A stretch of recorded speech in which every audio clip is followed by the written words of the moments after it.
What's up everyone, and welcome to tonight's episode of Resident Roleplay. This is a show where a group of friends and I get together and play homebrewed tabletop RPG set in the world of Resident Evil. I'm your host and GM. Welcome back everyone. Oi. Hello.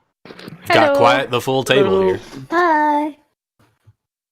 Oh, the lights is on. I feel kind of out of place. I'm like the only one who's got a profile picture of the character. Yeah. I'll get to that. There's the sound. All the other ones. I just made quick little stuff for everybody to put on their. You just put backgrounds on them. Yeah, I said in background. But yours is a full art. It's an old art. Okay. I could Yeah, make you draw. profiles for everyone. You can do whatever you want. You have the power of art. That reminds me of a song. Well, anyway, this is, shaping up to be the finale of the story arc, so that's pretty exciting. But that being said, are we ready to dive into tonight? Yeah. Yes. I think so. All Maybe. right. So first, let's go. Previously on Resident Roleplay. After defeating a ghost-like entity during a bioterror attack on the suburbs where Katara's parents live, you lost track of your new mercenary ally and made your way to the Oswald residence. Inside, you heard heavy footsteps moving about the second floor. While investigating the house, you found a reinforced door which was locked and gated. In a fake doghouse in the backyard, you found a crank to open the gate, but you required another piece to unlock it. Heading upstairs, you quickly found the source of the heavy footsteps, as a pair of tyrants in sharp suits stepped out of the two of the rooms and converged on you. And in the battle that followed, Chauncey and Pistol Grip Pete came crashing through the living room in the custom Camaro known as the Black Betty. And with these soldiers joining the fray, you were able to knock out the tyrants. And then on the second floor, you found some supplies, you found a memoir manuscript, and a safe containing the last will and testament of Katara's parents, which Katara took the opportunity to read over and found some curious contents. You also found a photograph of a young Katara with her parents, and in removing the back of the frame, discovered that it could slot perfectly into the reinforced door. So, bringing it downstairs, you set the photo frame in the door and unlocked it. However, as it unsealed, the mist began to pour through the seams as he heard a voice say, "Thank you." And that is where we left off. So, I think I might be getting a little bit of echo from somebody. I'm not sure who that's coming from. I thought that was from you because every time I heard myself say something, at like my first sentence or first word would always be echoed back, and I was like, "Huh." Oh, snap. Yeah, I was gonna say I'm not catching any echo. Oh, okay. It's you I'm then. not hearing anything, but I have pretty low volume on my laptop. I was muted then, so I don't think it's me. Oh, yeah. Yeah, I've been muted. Well, I'll let you know if it comes up again. Actually, I do hear it coming a little bit later in yours. I haven't heard it recently. Interesting. It was only before the stream started, but All right. Well, in the meantime, you guys now find yourselves. Hold on. I'm gonna change up the sound here. Get that This isn't doing it. Well, I mean, you guys were just sort of in the back hall, so I guess depending on where you're heading, you might not need it. But in the meantime, you guys were in the first floor of the Oswald residence. The four of you are gathered in the hallway as PGP stands guard outside, and the mist has just passed you by and seeped into the vault-like doors. What are you guys doing? There are like 5 of us. well, I hope your parents had good life insurance. She's going to ignore your comment. And is just kind of looking at this, I guess, newly opened thing. So, does it look like you still have to use the handprint device, or does it look like we could go in? It does not seem like it requires that. It seems like the framed photograph was an alternative to the handprint. She's like, oh, thank you. She's just like, I don't want to waste any time. Let's get in. And, is it just an elevator shaft? So you open the doors up, and as Katara leads the way inside, yeah, it does seem like it leads into some sort of elevator container. And there's like a top hatch that's kind of thrown open. Hmm.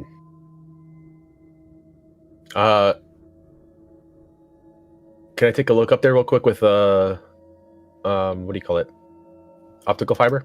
Okay, yeah, you throw up the optic fiber and take a look around. It just looks it's kind of dark outside of this shaft, but you do see, or rather outside of the elevator itself, but you do see like the rest of the shaft, and you see kind of like the pulleys and wires connecting above. There's not much room above this. It seems to only go down, though.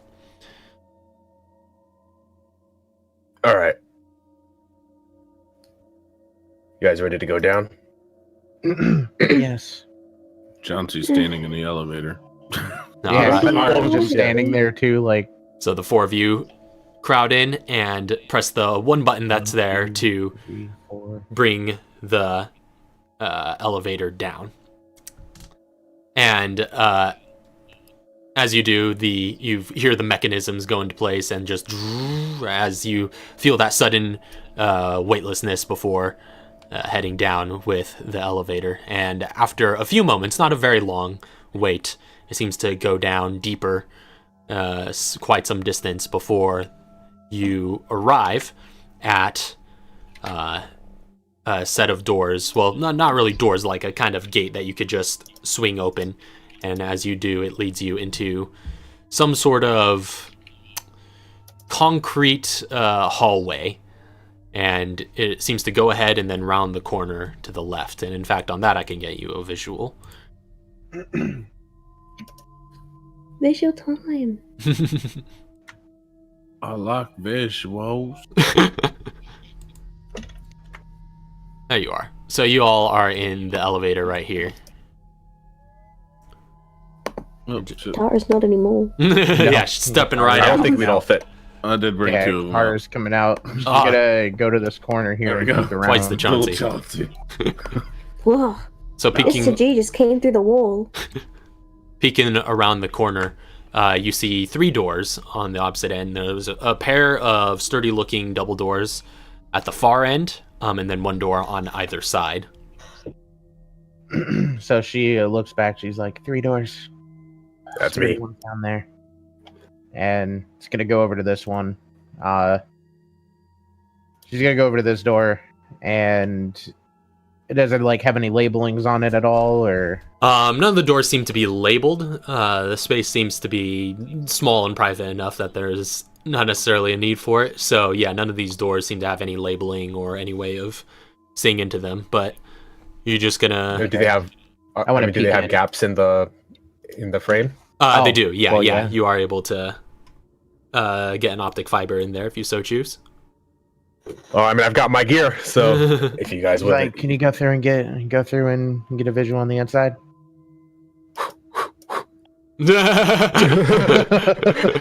All right, so you're doing each one. I'm gonna go through, give everybody a quick descriptor of whatever's inside, and then go through and make sure there's no traps on these doors, and make sure that there's nothing on the other end of these doors that's gonna punch me if we opened it. Okay, so down through this one, you Or shoot me. You Either one. see what looks to be some sort of storage hall. There are some shelves and whatnot that seem to obscure some of your view, but Nah, freaking shelves. X-ray vision activated. no. I don't have that. I'm just joking. I don't have that. I wish I did though. So And what else will then, do? Just storage. Yeah, just storage, it looks like. And then up here on that door, you seem to be looking in on basically what looks like a little armory. They're both fairly small spaces. There's just a couple of doors, or rather a couple of tables with some munitions stacked on top. All right, we got Chauncey's bedroom. So Chauncey, yeah, if you just walk in there, you'd see it clear.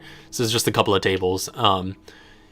You got 10 9mm rounds, 5 shotgun shells, and 3 40mm acid rounds. And then kind of hung up on the opposite wall is a Mossberg 500, which is a pump action shotgun, just a +1 pump action shotgun. I heard acid round. Do you need the 10 mil or the 10 9mm? I do not. All right, because I need You said exactly there were 10, so I'll grab that 3 real quick. of the acid rounds. Yeah, 3 acid rounds. You can take all 9mm. I only have 1 9mm weapon, and She comes out. I'm good. All right. Yeah, and We got the acid rounds, 9mm. the acid Is anything rounds we're leaving? seem in pretty makeshift. You know, they're like kind of like built of various pieces of gear and glass tops that just sort of shatter on impact. These are definitely some homemade kind of kit bashed rounds. Okay, cool. You said that the shotgun was a +1 Mossberg 500. Yeah, it's a +1 and a pump action. So I think everything you have is pretty much better than it. Yeah. Well, I know, but I have that card. I was just wondering. Oh, right, yeah. I do have a question though. I know it's dual hand use, but if I have 2 shotguns, 1 in each hand, and I'm hip firing them, will it just shoot at disadvantage? if they're two-handed weapons, Technically, you can't operate them. You can't operate them if they're two-handed weapons. Yeah, if they're I'm just two-handed curious. weapons, the general rule is you need to be holding them with 2 hands in order to fire them. Oh man. Unless there's some other provision.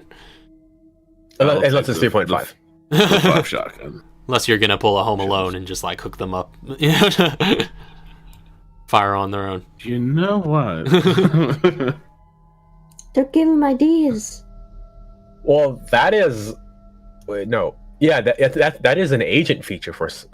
what is that? Saboteur or... Oh, well, yeah, that's a Tinker's Tools craft you can do, is you can make darts. Oh, no, yeah, yeah. That's true. It's just the Tinker's Tools, but I was thinking of the agent that gets those. Yeah, it was I'll go through Saboteur. this door. That's what I was. Okay, so Katara, you're going through that other door as well? That one's just storage. Mm-hmm. Yeah. I couldn't see past the Yeah. shelves, so I don't know what's all in there. So yeah, looking around, yeah, you explored this area, and it also seems to be clear. You find stored in here a number of things. You find, first off, what looks to be a pouch of some sort, like a first aid pouch. It's currently empty, but it seems to be capable of carrying quite a bit of medical gear. This is a medical pouch item. And then sort of stocked on the shelves, you find a number of different things. You find 3 green herbs. First off, you find a blue herb. You find 5 chem fluid and material, and chem material and scrap material, as well as 5 gunpowder and a couple of liquid nitrogen canisters. So chem fluid 5, scrap material 5, material fluid 5. 5 canisters, liquid canisters. Yeah, she just kind of like announces this. And I think I could post it if you like. Do it. There you go. Okay, Just cool. for so I just did for have ease of the- reading. Cool. And also there's also a medical pouch in there. Right. She's like, yeah, so Look at she's stuff just like, again. Blue scrap material, liquid nitrogen. Wait a second. this is like she's just like, I have no use for the pouch, but if you need the pouch, take it.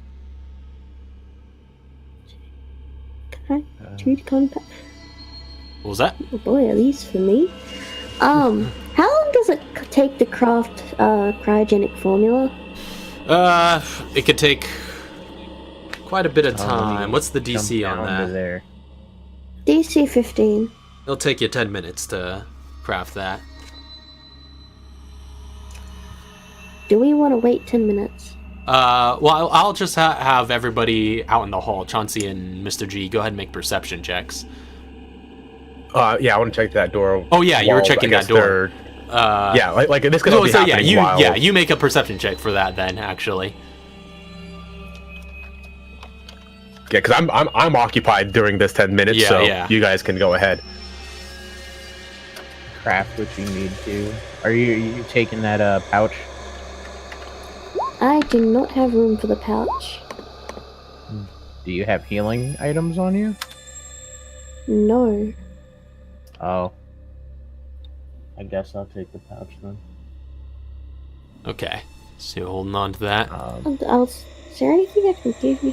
I really don't need these chem-resistant gloves. They've never been useful the times that I've played Muriel. I mean... But I don't want to just throw them off now. Okay, cool. Okay, I can take... I have so much chemical fluid on me. I can take... Do you want the chemical fluid? How much do I have on me? Well, while you're all figuring that out, Mr. G, that's a 21 on your perception? 21 on Mr. G. Yeah, the 9 on Chauncey, you don't really notice anything's up, you're just standing by. But Mr. G, you snake your little optic cable beneath the door, and you do see what looks to be a much larger chamber. It seems to be really tall, and it kind of has like this platform at ground level and then 2 stairs on either side leading up to a higher platform. And on that platform there looks to be more stuff, like tables full of all sorts of lab gear and things like that. It looks like to be a much larger laboratory area. And again, there's really tall chamber, really high ceiling. This is just through that door. No, the laboratory. Oh yeah, the laboratory setup is on a secondary platform within the same chamber, kind of a little bit elevated. Yeah, there's just some little stairs that head up to it. But yeah, looking through with your cable, you do see what looks to be sort of dark mist or smoke that seems to be just like coasting across your view, and then just seems to be like waving around the room. I'm going to like really quietly gesture back towards Chauncey, and just like, okay, I can hear my echo now again. Oh, that's weird. Just like we need to stay quiet, and also tell everybody in that room, quiet. And then I'm gonna. Is there anything that or like any particular area of the room the mist is kind of hanging out around, or is it just roaming? It seems to be roaming. It almost looks like it's searching, and it kind of goes up as you're watching. You signal that and keep watching. It seems to go up to the higher platform. You see like a beaker get knocked off of one of the tables and just scatters to the ground. And as it does, you see another figure moving about, and it seems to be almost hiding up there. And then that figure starts kind of making a run for it, and then moving kind of down the stairs towards the direction of the door. But before, he looks to be like a kind of older gentleman, tall but with hunched shoulders that make him seem kind of smaller. You know, he's kind of bald on top with short kind of gray hair on the sides and a full gray beard. And he makes his way down the stairs, the mist kind of catches up to him. How far away is the mist from, or I should say, like, what's the physical locations of the mist and the person in reference to my door? So the mist is kind of like a good distance away. It's on the opposite end of the room, kind of going about the lab area on that upper platform. And then the figure is a little bit closer and has just gone down the stairs onto this lower platform and is now in front of the door. I'm going to open the door. Can I open the door? You said this was the larger door, right? The big, bulkier one? It is a larger door, yeah. But it does have just like normal door handles, and as you go for them... Okay, I didn't know if this was like a locked... Okay, I'm going to motion back to like Chauncey, just like... I'm going to open the door and try to interpose myself between like the entrance of the door and the... I'm trying to let the guy in and not the mist in. Okay. Yeah, so as you open the door, though, you see that the mist pretty rapidly overtakes the man as he's moving towards the door, and he just, like, stops in his tracks. And then he's just like, and he's, like, almost surprised to see you just, like, right in the middle of this doorway as you open the door. And then he starts, like, floating off of the ground. So is he within range of an LED torch? Well, let me get you a quick visual of what this room looks like, actually. So this is kind of the general room. So I'll just be like, he's like right there. Yeah. Part. Yeah, he's like right here in front of you, basically. I would like to immediately open the door and use my LED torch on the mist. Okay, you have a flashlight. That's right. Yeah, and as this is happening, and like, yeah, yelling at the same time, or I was just like I guess in the span of all this was like, shh, we need to be quiet. Oh shit, Chauncey, we're going. All right. But like I'm yelling so that anybody in that back room can hear that something is happening right now. Okay. And would I have had enough time to craft the formula? Unfortunately, this went by pretty fast. Oh man.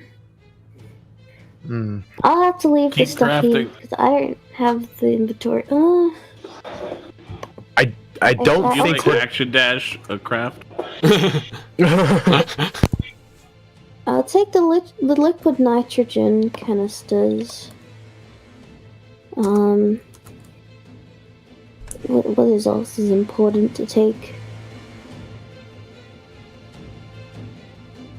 I was gonna narrate really quick. Mr. G, as you like barge into the room, you see like the fog again, like beginning to like overtake him, and he starts floating off of the ground, and just like he seems like sees.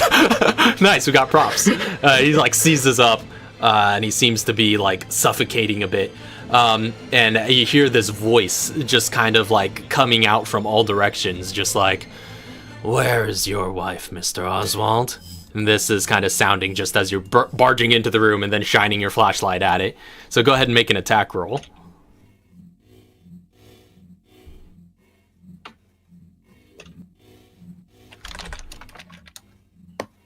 They're within 20 feet, right? Yeah. I don't have the actual stats for the LED torch. I had to look it up. Oh, yeah. Oh, okay, I do. Yeah, I have the journal note, but I had to find it. I don't know what my modifier is for this really quick, so this is... Just do your mobility and your proficiency. Wait, no, you're not proficient. No, I am not, because it's a flashlight, so it's not proficiency, just mobility, and I don't get... Do I get sniper because it's a ranged attack? Technically, yeah, so... Okay, so mobility range, it's yeah. 7. 15 All right, on sweet. the torch. No, yeah, that hits. And how much damage does that do? 6 because I'm plus mobility. Right. Oh wow. So you just like you just barge into the room, shine out this light which sears the sort of mist around this man. And Katara, as you come running in down the hall, approaching the open doors, you see what looks to be your father being suspended in this mist. And And I'm flashing him. As you flash him,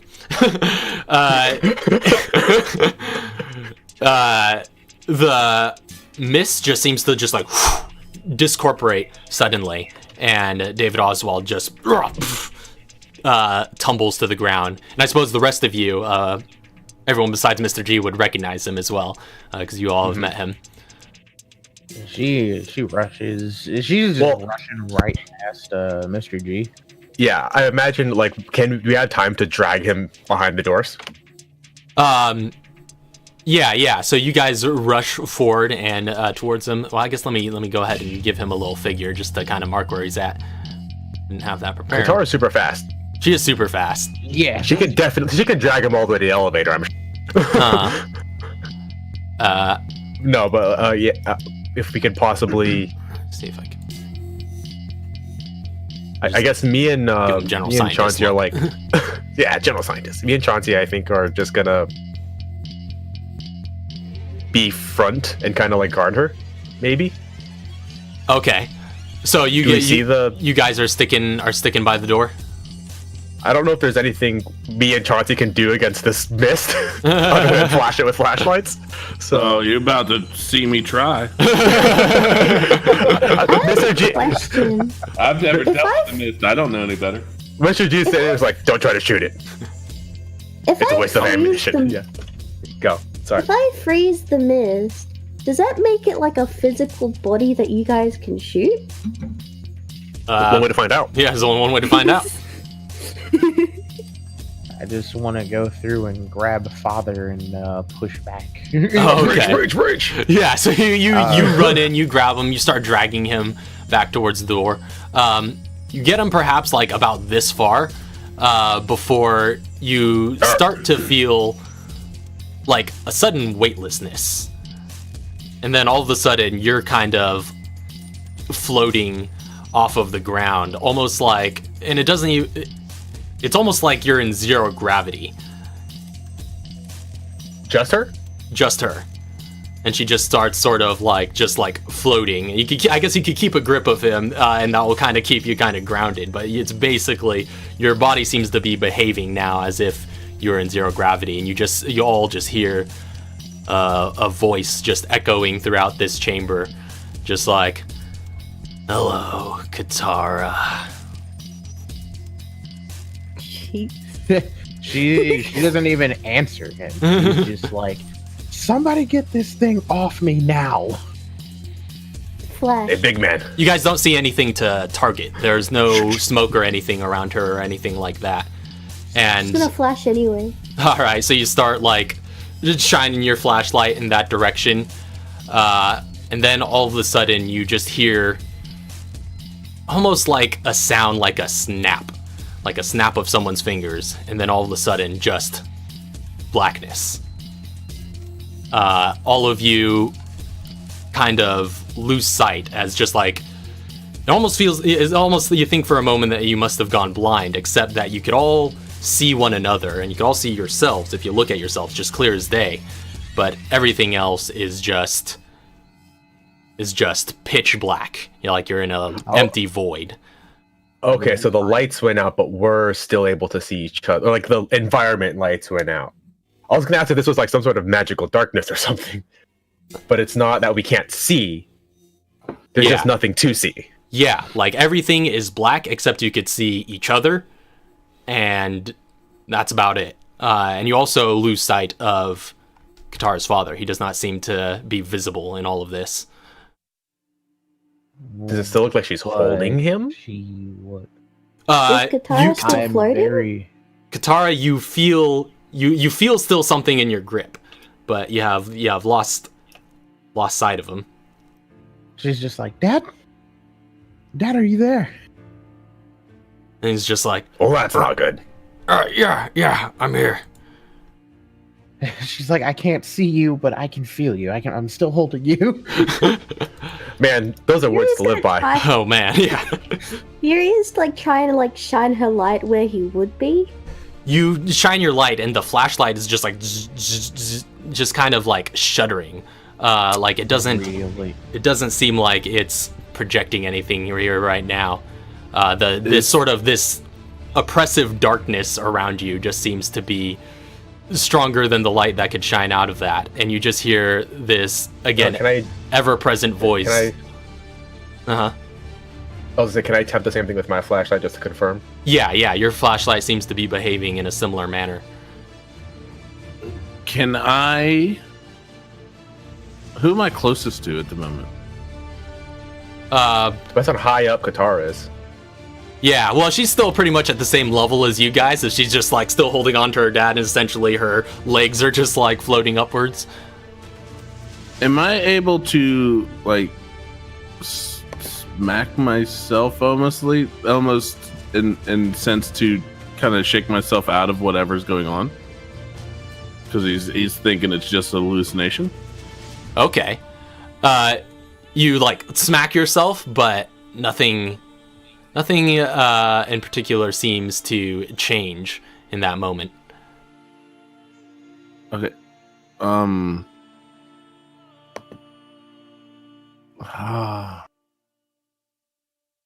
Can we gonna just make a chain of people? Like, let's grab each other at the moment. As this is going on, you hear a voice just like echoing throughout the space, just like, the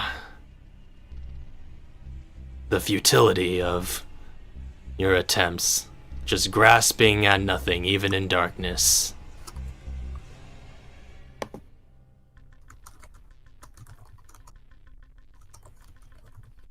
Can I just like kind of find a zen spot? Like, can I close my eyes and just like breathe in and breathe out a couple times and just try to get zen? I grasp onto this. G is not closing his eyes. Is there like some saving throw we could do to try and beat this darkness overwhelming us? I'll say skills you can use. I'll say I mean, to be fair, I don't need to see. Like, it's true. But I don't need to see, but like, it is still one of those. Yeah, that's an interesting point. You do have blind sight, so you would still, because with blind sight you would still sense, like your father, even though you can't see him with your eyes. That would just mean that she can't see anything. Yeah, but you could sense. She knows where everything is. You know where everything is. She knows where the door is and the floor. And although there is a great black void around you, you do still sense like the floor and the walls and the environment around you. You just can't perceive them visually. So it's almost like really disorienting for you because you know for a fact, because by your senses, that it's all there. Mm-hmm. You just can't visualize it. Does it feel like something other than my, party and my father is around, like, in the general area, like, within flash range? Or wait, no, the word. But at least within range to be like, there could be somebody, like, in the, like it could be within the room with you guys. I'll say, you make a perception check. I'm making a check for this, because this is pretty... It's a little finicky, but let's see what you get. What's happening?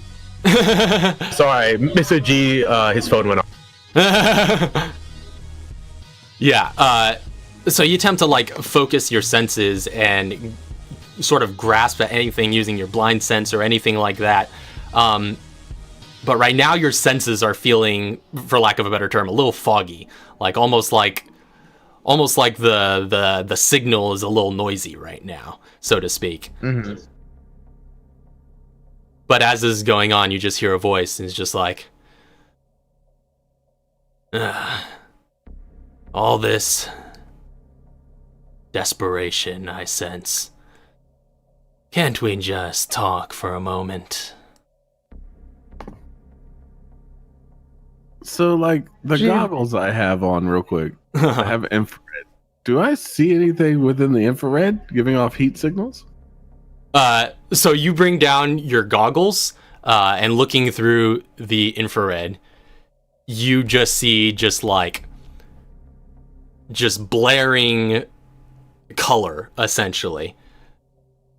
just like blinding light. Like everything is just giving off some sort of signal right now around you.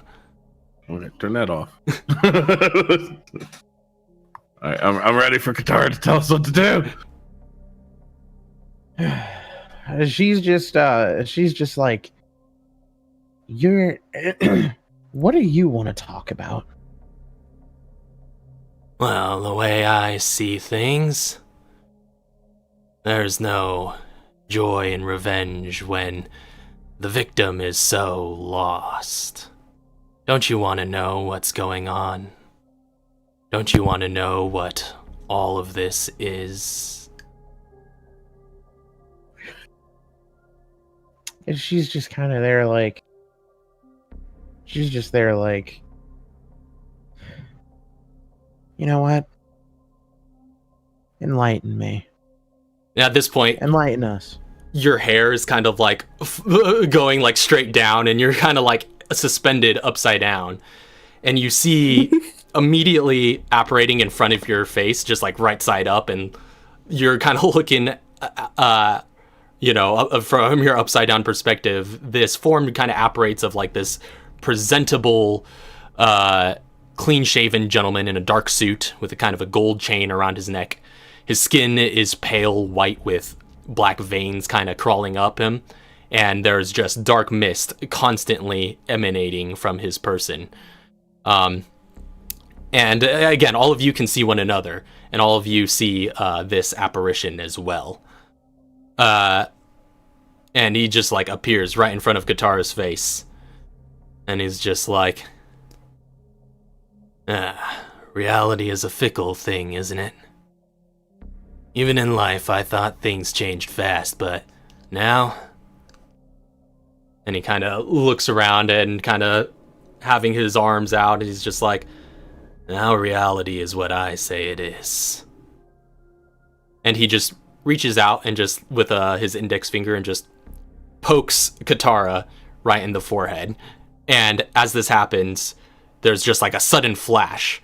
And all of the sudden, all of your perceptions of what's going on right now just suddenly shift. And the rest of you feel like you've just sort of... You all begin to feel this certain weightlessness. And now, all of a sudden, you cannot see yourselves, but you only see Katara and this figure. And they just begin traveling, sort of flying through this dark void, through empty space. And the rest of you are just sort of like basically in spectator mode as they are brought along. And Katara, you feel like you're flying at like 100 miles per hour until suddenly you impact against a chair. And you are now sitting in a chair in the middle of a street. And you look around, and this street is a little bit familiar. This is Raccoon City. This is Raccoon City in the midst of the incident, the outbreak. And this figure, again, this guy in this suit, is still... He's just sort of has his hand behind his back, and he's just kind of walking around you as you're seated in this chair, and he's just like, I wasn't actually in Raccoon City, but I'd imagine it looks something like this from the news reports I'd seen. I understand you were here, and well, perhaps you could fill in some of the details. But this is my understanding of the story of this power I wield. And he just sort of like snaps, and you see just like this vehicle appear in front of him. And he was just like, it's just like a regular like sort of dark sedan, and he's just like, I don't know what sort of vehicle you were driving around in at the time, but I hear tell that there was a certain virus inside of it that you had workshopped off the grid in some secret laboratory. Then one day, and you see this figure in a dark tactical gear just like saunter up to this car, look around, and then start like breaking into it. He's just like, Umbrella managed to get a hold of it. And then all of a sudden, your vision sort of shifts, and you're spinning in this chair, and then just all of a sudden, by the time it comes to stop, you're like, whoa, and you come to a sudden halt, and now you're in a laboratory space surrounded by all sorts of scientists. And he's just like, Umbrella did a lot to refine it over the years. They improved it all sorts of ways. Not stuff I'm exactly privy to, but I'm sure it'd make a lot more sense to a learned mind. And he snaps his fingers again, and now you're all of a sudden at some sort of shady-looking back alley deal. There's a man in like a navy blue suit that you recognize. Looks just like Walker. And he is like basically in the midst of a scene that's just like some sort of negotiation, it looks like. And he's like, well, and then one day, the Manifold came along and bought what remains of that virus off of the black market. By that, it had earned quite a nickname for its capabilities. They called it the Specter virus. And then, fast forward from that, and you just sort of like shoot forward again, as if literally going like fast forwarding through a tape. And then when you come to another stop, you are in a sort of dark room, and you see this figure in the suit, accompanied behind him by two large, well-dressed tyrant bodyguards sitting across from Walker. And he's just like, that Specter virus was further worked on and refined by Walker. Some may even say perfected. Although from what I understand, it's quite the enigma even to scientists. They believe there's a lot of potential in this. It just needs to be discovered. But didn't stop them from putting it up for sale. You see, after my father died, I knew there was quite a lot to make up. The Feliciano name isn't just one that I can allow to descend into obscurity. There's an honor that comes with our trade. And for that, I needed to avenge his name. But it seems Walker was fond of my desires. He was willing to let the Specter virus off of his hand for a discount in my case, so long as I used it against you.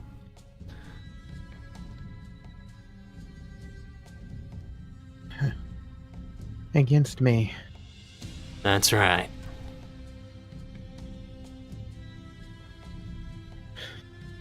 I don't even think I need to ask what for, but you know what? Tell me. Well, isn't it obvious? I was able to find your parents pretty easily. And I knew that, well, if I went after them, you and your friends were sure to follow. I don't know who all was involved in the taking of the Feliciano Manor, but I'll go ahead and say all of you were and kill you all the same. Yuri is just like, what?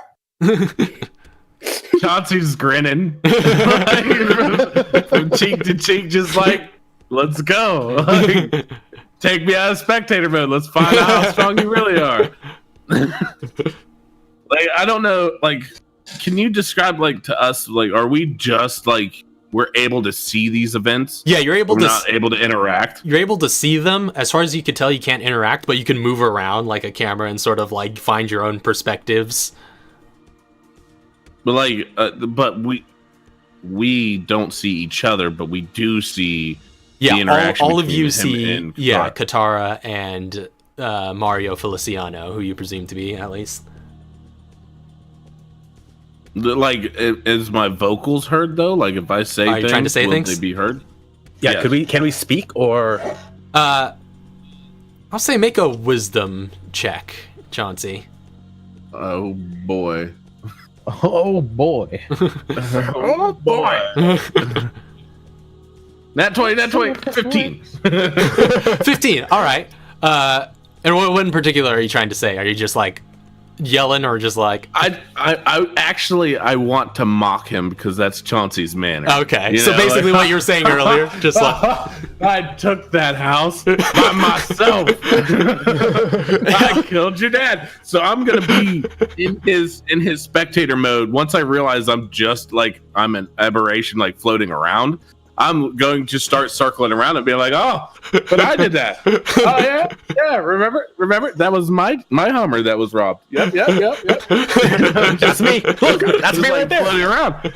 All these people are only here because of me. If you want to really hurt somebody, you gotta hurt me. Like I'm trying to egg him on to wanting to release Katara and focus on me, and I want him to like almost like hit him in the heart where he wants to fight me. I'll say, so with that wisdom check, you're just like, you start speaking, and at first you notice is like, nothing's coming out.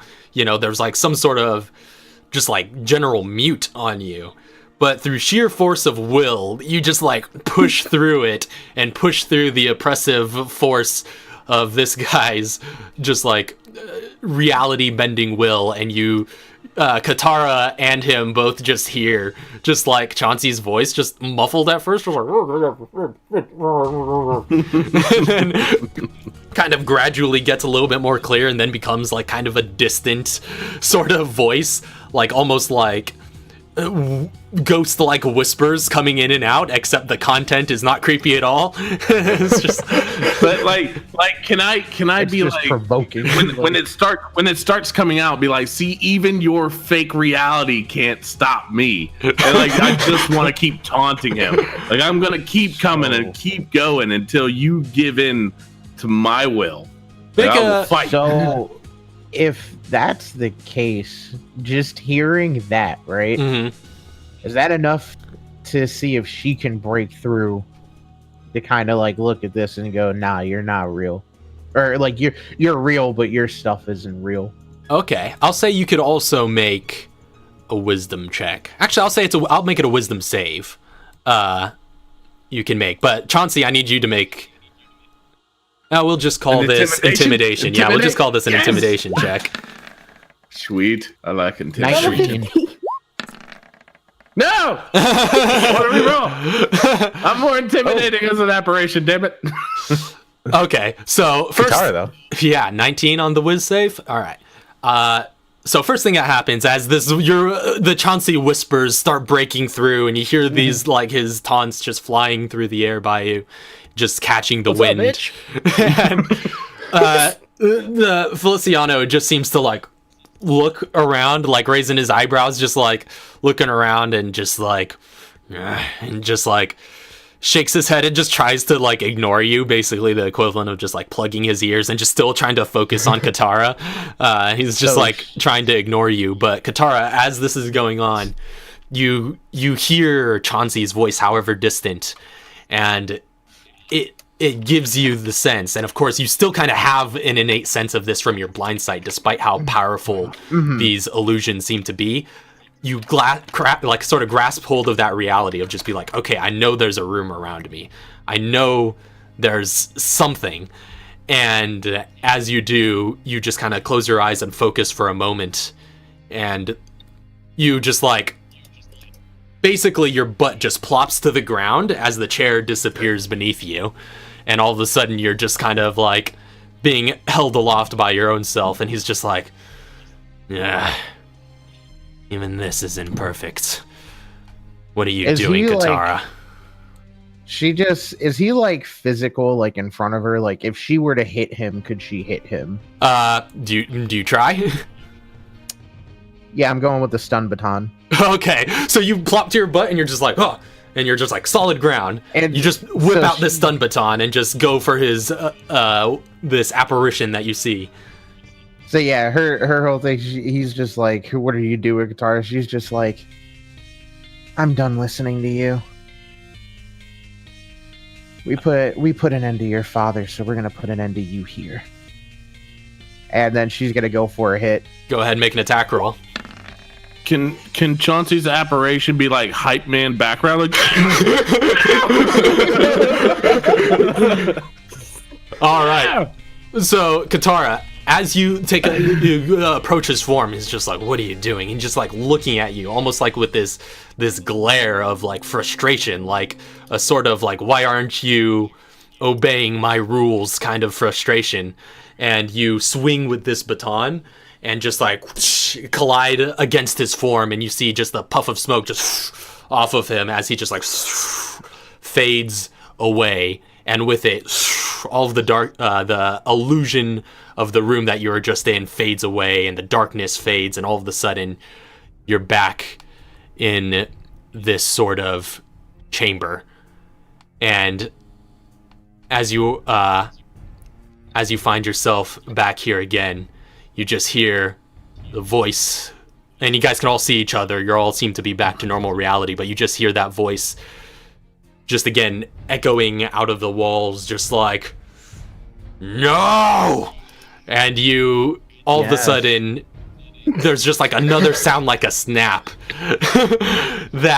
And all of a sudden the walls around you just like disintegrate and obliterate and shoot out as debris in all directions, and you now see just all of these chunks of the wall just floating in midair, revealing like this sort of cosmic spacescape with like large Lovecraftian tentacles of incomprehensible scale just flailing past nearby and obscuring like a distant star that's shining onto you guys. I'm gonna need you all to roll for initiative. So you said we all came out of our apparition mode? Yeah. So you all are back in now your full physical selves, and you're in this space. But then, as this happened, there's like, as the walls kind of obliterated outward, basically you're now just on this battle map, but it's just floating in space. Basically, is what it looks like to you. Okay. So there's no, like, the black is just empty space. Exactly. And actually, you kind of. Do we see Katara's dad and stuff too? You do not presently see him, actually.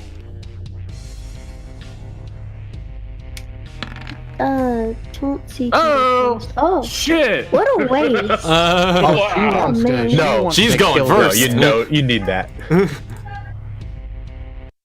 All right.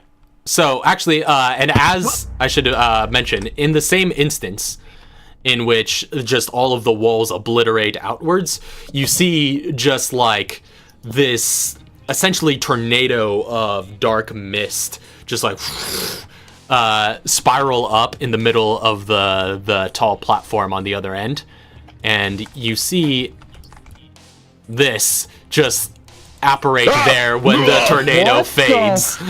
This large sort of nightmarish monstrosity that is just like massive and alien and just constantly emanating this sort of dark smoke out of just like holes in its form, and it just has like all these claws and this massive maw.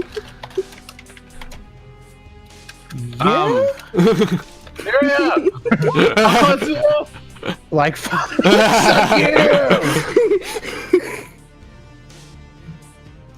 and so I want to be somewhere around here. right. I'm ready. Mr. G is just upside down. Yeah, he's still just grounded after that trip. Well, I was gonna ask. I don't know if this would help or hinder, but I was wondering if I could try to will myself to stay invisible. No, well, he seems to have taken control of the sort of visual landscape now, and you now are all quite visible. But really quick, let's go ahead and sound off on initiative. Mr. G, 15. Okay, 15. Chauncey is a 16. Katara is a 28. 28. Yuri is a 16. All right. Which of you, I suppose, would want to go first, or do you want to just decide when you get there? Chauncey can go first. Yeah, Neri said Chauncey can go first. Okay. Are we able to depict that each round, or does it have to be set in stone every single round? No, you can pretty much pick it each round. So technically you're going at exactly the same time. Yeah. You can't do that. Well, I mean, you can, I suppose, if you want to a certain extent. So I mean, like if I say right now, my main objective right now is to have Neria go first this turn, because I'm going to ask her for the Genesis and have her give it to me. All right. Is that an action or reaction? To give items is just a. Well, it's a free action. Part of your movement, right? Yeah, it's a free action to give it, but it will require a reaction to receive it. We established before. So. Okay. Okay. And then, like, it may be next round that it might be better for me to go first, and then it changed, something like that. That's still possible? Yeah, it would be possible. Okay. So, but in the meantime, Katara's up first. All right. So she sees this thing and is just like, nah. So I'm going to bonus action explosive enhancer for my acid rounds. Okay. And she's going to fire her acid rounds at this guy. Okay. So you just like, and they sort of splash up there against it. Go ahead and you just roll the damage. I think he makes a mobility save.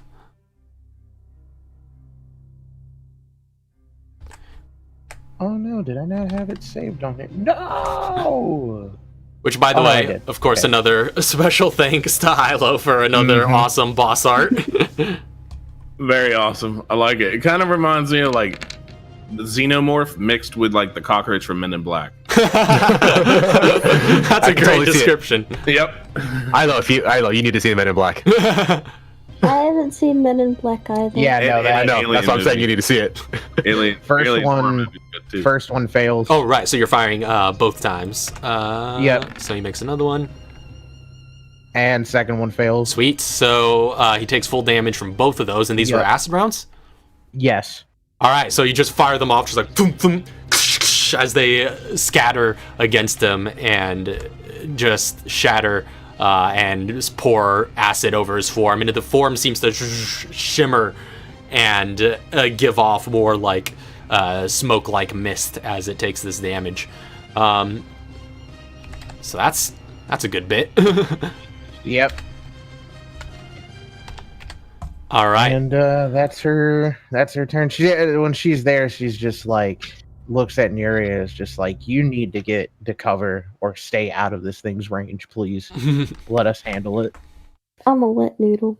Are we kind of? Is there really anywhere to hide? We're on a floating platform, right? Yeah. It looks to you guys like a sort of a floating platform. Although I'll say these walls are all still like up, so there's still like this perceivable hall and whatnot there, but just these outer walls are gone. So I guess if you went in there, you wouldn't be visible from them. But nonetheless, that's the end of Katara's turn. At the end of Katara's turn, it's actually going to spend 2 legendary actions to just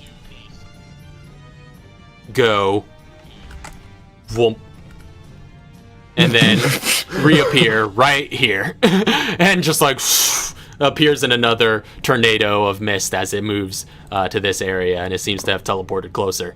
But after that is going to be Chauncey and or Nuria. Do you wanted me to go first? I kind of wanted you to give me the Genesis thing, but like, kind of don't think you can get it to me. Not anymore. Not anymore.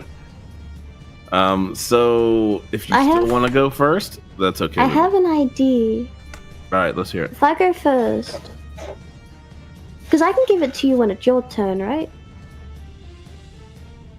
Like, it's both of your turns right now. Yeah, currently you can both kind of act simultaneously if you want. Yeah, you're going at exactly the same time right now. It's just that one of you has to choose which one to talk first. Yeah, that's it. You just have to choose which one's going to say you want to do first. If I can succeed what I'm about to do, you should be able to give it to me. Or you should be able to give it to him. Oh yeah, I should be able to give it to him. Whatever you do, just give it to this thing. I'm going to... What's the range again?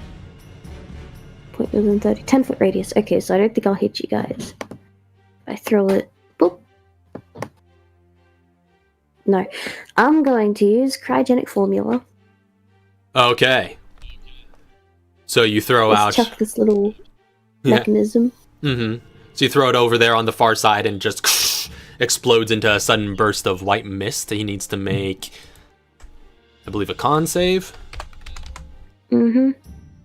Please, I haven't succeeded a single one of these. 19. Damn it! Okay, Which one was that? That's cryogenic formula.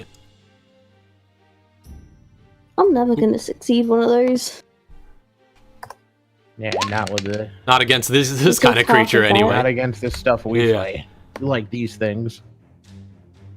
There are plenty of weak sauce creatures it could work really well against, but... It's not worth using it on weak sauce creatures. Is it? Is it really? Not really, no. Well, then you're... Because the weak sauce creatures we take out without the cryogenic formula. Yeah. Then you should have enough saved up to use on this guy until he critically or natural ones. Oh, yeah. I would have crafted more, but someone wanted to head into the next room. Yeah, it was either save her dad or not. Yeah, I know. But that is... That's the end of her turn. You want to move? Yeah, I'll move a little bit. Alright, and Chauncey do anything during this time? Oh, Chauncey does. Chauncey does. Oh, let's shoot the hell out of this thing. All right.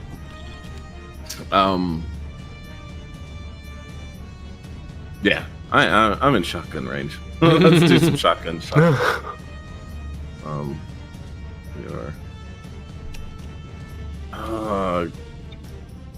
afraid to throw on headshot because, like, yeah, I get advantage, but yeah, he's probably a lot stronger than my highest roll headshot.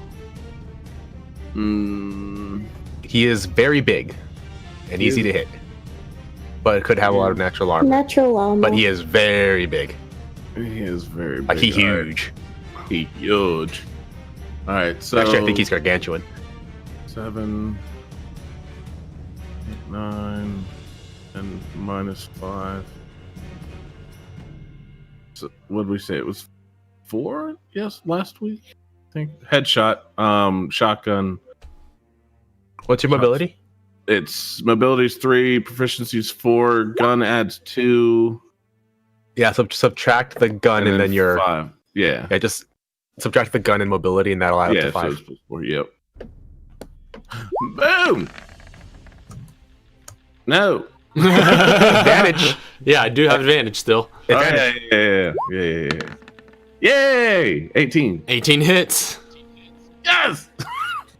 I'm actually curious if that 10 would have hit now. Like, it's like, yeah, it hits. You already knew. Okay, so striker, 2 shot. No tinkers. Headshot. 37. All right. So you fire off those 2 rounds, and the rest of you are kind of used to seeing this from the previous ghost battle, but this is Chauncey's first time noticing it as the pellets just sort of scatter through its form and sort of there's like some disarray in it, but it doesn't seem as severely damaging as you're used to.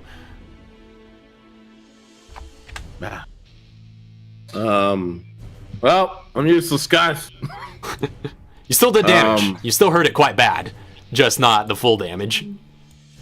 Can we also tack on limb shot? Okay, you want to make a limb shot, so it's going to go ahead and make a Constitution save. It's a 16. Oh, damn it. Yeah, that works.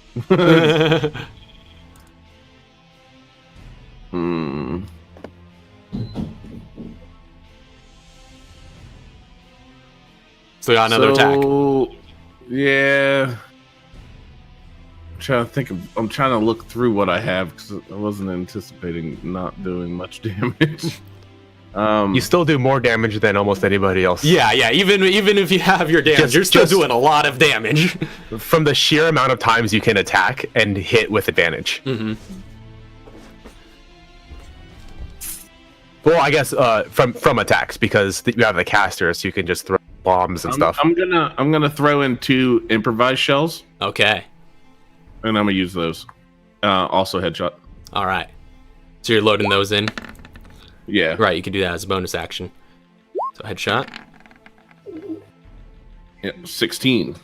Unfortunately, doesn't hit as you fire those other 2 shots and just like just sort of scatter across parts of his flesh that seem to be kind of hardened shell. So it's 17 or 18 to hit.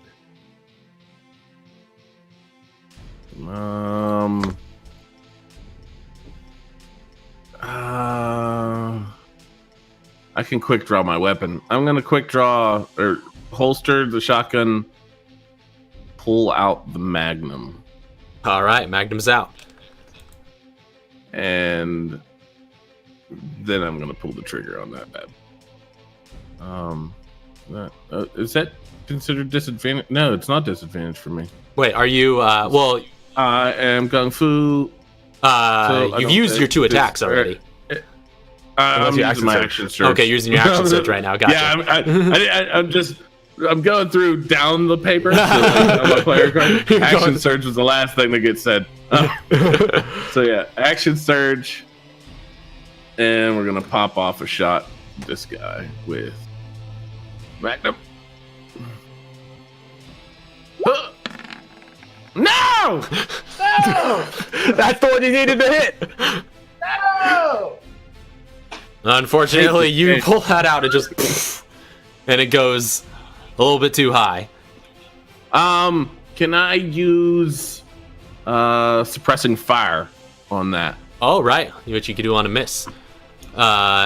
So what is the save on that? I think it's wisdom. Wisdom save. All right. It's a 21. Damn it. Nope. What is that wisdom? No, insane. Yeah, damn, it's wise as heck. Yeah, I mean, he can create illusions. I know. I just tried to do it so it would distract him. He'd be frightened. So I think just stand in front of you guys. He can't get close. Yeah, with your action surge, well, I think you still have 1 more attack, right? Yeah, 1 more attack. Yeah, because you get your full attack action back.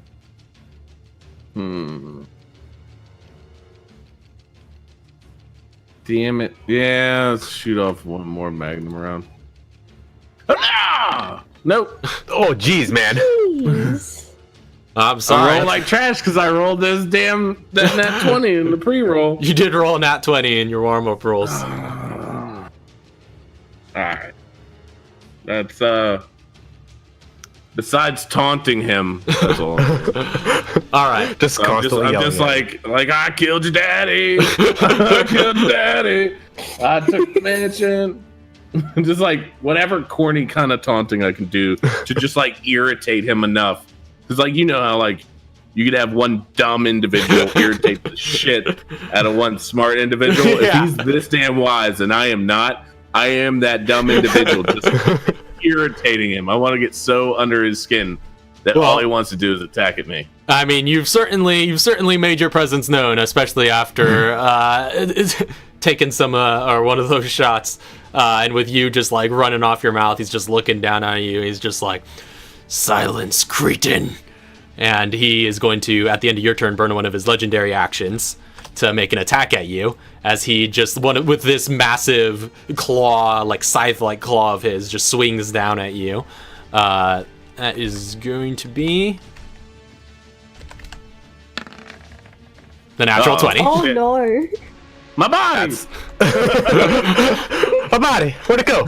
I'm still talking shit as he whips me across the room. Like, you ain't nothing!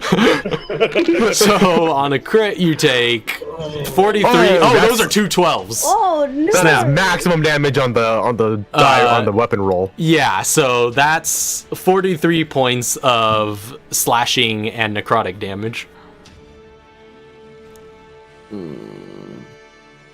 That hurt. Hurt my insides. So Wait, that's all the damage you took from that? Yeah. Oh, just all of it in one hit. Yeah. Yeah, that would have killed me. Wait, would that have killed Durian? Oh, there it is. That would have killed Durian! Oh, there it is. Never mind. Yeah, I thought. Okay, I almost thought that. It almost looked like that little bit sliver at the end. No. That was my 10 points of little sliver damage last round. So, next I up, wasn't paying attention to your health. next up Now- is Mr. G. Real quick though, Oh, wow. if you're on the number for caution, you are in caution or not yet? We've ruled that you are not. You have to be under the. Yeah, I think that's Okay. what we ruled. But it doesn't matter for you because you have you ignore. Yeah. But I penalty, would still put myself in the caution thing. Right. So, Mr. G, what are you doing? This thing will lowish, I hope. I am going to bonus No, yeah, action it's not disengage. All right. I am going to. I can't hide You cannot. because I just bonus action. I mean, I could hide as an action, but I'm not going to. I'm going to.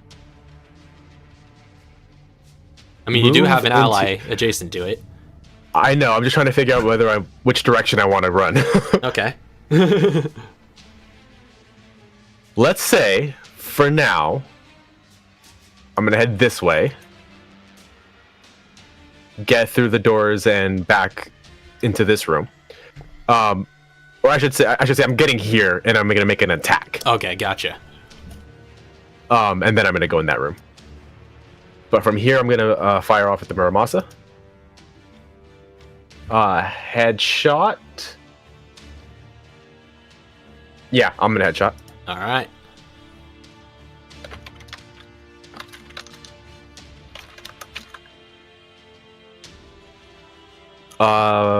It hasn't taken a turn in combat yet, even though it's used legendary actions, right? It technically hasn't taken a turn in combat yet.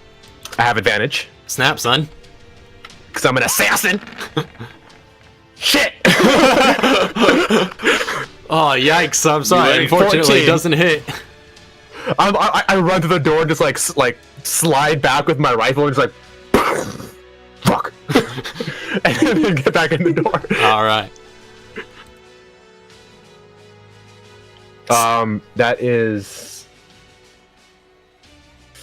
Yeah, I think that is all I can do. I'll have to hide on my next turn. He still knows where I'm at. He just can't see me. Mhm. Hopefully he can't see through walls. All right, so at the end of your turn, Mario here finally gets to take his turn. And you see this form just like start stomping forward. And kind of gets closer to this end and kind of peers through the open door. It's going to go ahead and make 2 attacks with these claws. One against Chauncey and one against Katara. So first one against Chauncey is 27. Hit. And against Katara is 19.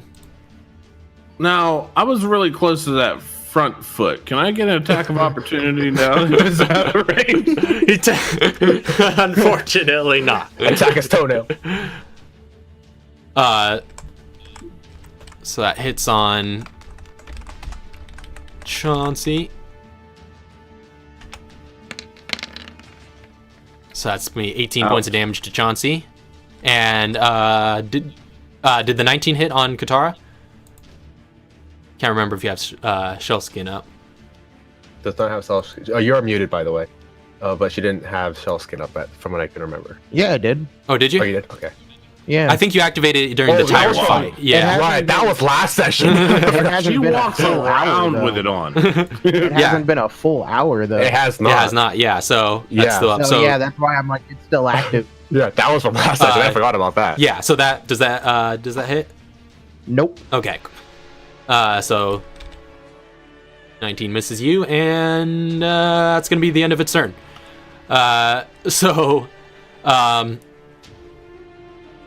Back up to the top of the round brings us back to Katara.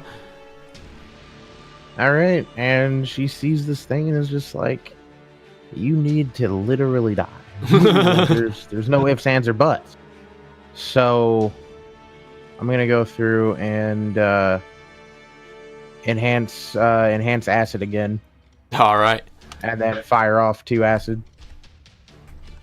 Makes 2 more mobility saves. Once my Chrome unfreezes. I'll just go ahead and roll the saves That first. sounds like me. Okay. 15 All right, and here we go. 21. Okay, so the 21 succeeds, the 15 fails. The first one's going to be the bonus. That's 20. And then the second one, 20. Wow. Wow. So 20. So 30 consistent. points in total. Okay. Or rather, 40 points in total. No, Oh. because it saved, right? Yeah, oh, right. it No, saved right. Save the second one. Forgot. Actually, Yeah. it is... So He's going to burn one of his legendary resistances to save both of them. what a... But... It only gets a certain amount of those. I have no... Burn them all you can. It has a certain amount of those, and we have an unlimited attacks, pretty much. No, Yeah, I not don't if we're dead. For a combat round, we're stacked. I can't attack if I'm down. I'm just specified. just remember, it'll have those whenever I'm still dead.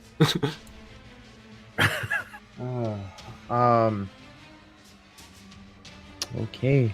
Yeah, I'm gonna stay right here. All right. So that's the end of Katara's turn. Next up is back to Chauncey. Okay. Want me to go first, or you want to go first? Oh yeah, Chauncey and Nuria. I would like you to tell me what you want me to do. Well, I'm gonna shoot you with a medical injection, so I can go either before or after you. Can you get to me though? To Yeah, I shoot it? can. Okay. If I get like he, I think I can get you. Can I get him here? I'll say the creature is so cover. big that you can kind of see like underneath, essentially. So Oh. yeah, I'll say you have a pretty clear shot. That's true. You're looking between That's its true. legs. It's so big that you guys can traverse under him without any. That's also true. You guys hindrance. can move through his space, Wait, can I? but with movement hindrance, you can move through another creature's space at half as Oh, difficult right, terrain yeah. if there are more than 2 sizes, You larger or can't- smaller. You can't at all if they're your size. Yeah. Okay. That's good to know now. Yeah. So you can like. Yeah, you It's can't not go through blocking his the door? space. Yeah. He's just, swinging in the wind. So can I He get is him the here? wind, isn't he? Oh, sure. So yeah, you got a pretty clear shot at Chauncey. Okay. I'm gonna shoot him with a medical injection. All right. Gonna hype him up on that. Give me that juice. medical liquid. I'm here for the juice. Hopefully I get a good roll. That was Wow. the milk That was juice. useless. I remember that. I remember the taste of this nasty juice. What happened to our heels? Okay. So 9 and points to then- you. Our heels all our life. Just gonna back up again. How many of those ranged heals do you have? Oh, that was my last one. Hmm. Yeah. What all heals do you have? I have Just- treat wounds. That's a 5-foot action. Yep. I think So the whole thing is I have stuff. I have heals on me.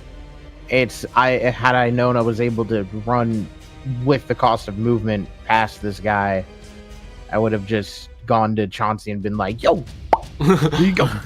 It's okay. I'm here. See, You're the there. problem We is got I this. failed my saves when I was doing the medical injection. I only made 2 medical injections. Even though it's a DC 10. I mean, the cool thing is, Chauncey, I got a nice heal surprise for you. Sweet. So that means I'm just gonna wreck this thing with shotgun shells, whether they hurt or not.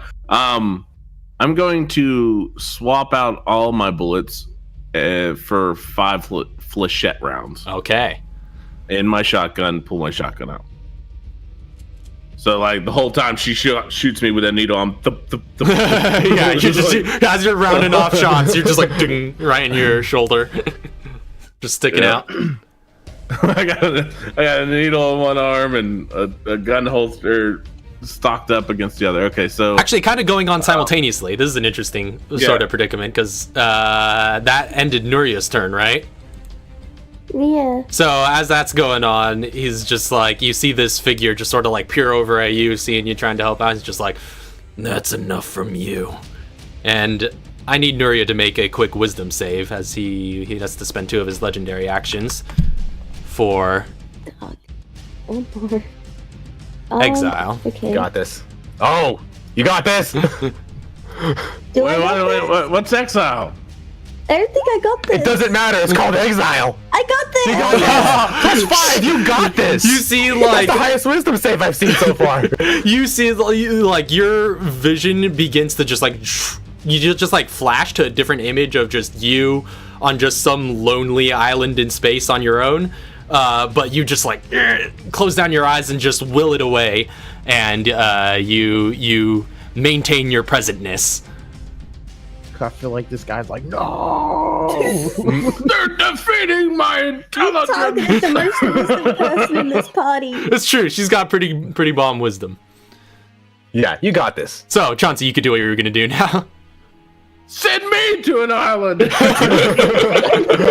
don't want to be here. Light this bitch up with shotguns. I want to go to Tahiti. I want my own paradise. Headshot. Get high. 17. Unfortunately misses as you Okay, guys. It's 18. It's 18. It's 18, guys. round off a couple more shots and just Alright, scatter across his armor. I'm gonna go with. I'm gonna go with it again. All right, gambling man. Yes. All right, 19 that hits. That hits. All right, you son of a bitch. That 2 shinker shots, headshot. Bow! 50. Whew. Dang, Some son. rolls. Does that weapon? That weapon has piercing, right? Yeah, I think that's all piercing. Plus, yeah, flechette rounds as well as extra piercing. Well, that's the.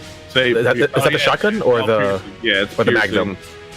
And the flechette is piercing damage as well. No, is that shotgun or the magnum? Oh, you The rolled. shotgun. Yeah, you rolled for the It's shotgun because he piercing. loaded flechette rounds into it. Yeah. Okay. Yeah. I didn't remember which one you had out because I was gonna say. Well, he if has the fast Magnum draw, has so he can piercing- switch out. Yeah, Yeah. but if the Magnum has piercing, you might be able to ignore his resistances, right? Oh no! It's true. What am I doing? Well, so I gain a +2 bonus for this weapon as well, in the damage. Or is that added? Did I add that? Yeah, I added that. Never mind. We're good. We're good. Yeah. Never mind. so wait, I thought like as the bullets were going through, regardless anyway, it's just missed, and then it didn't really do much anyway. Yeah, well, I'm so- taking some mist particles up against the wall. No. I mean, because we were talking about like piercing resistance, like Well, yeah, 'cause, like ignoring the resistances he has, but I'm pretty sure, like, even in this, He form, is it his own seems to- resistance. Well, I don't know how. Yeah. Like, I don't know the mechanic behind it, but I'm saying if it is piercing resistance, if your weapon states that you can ignore piercing resistance, then I don't know how that's gonna work. That's true. Mechanically, I mean, nothing's stopping you. Mechanics are interesting. Yeah, it fixed cars pretty good.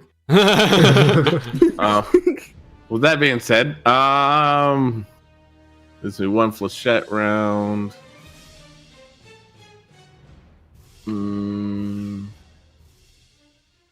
Yeah, we'll throw in 1 flechette and 1 regular round.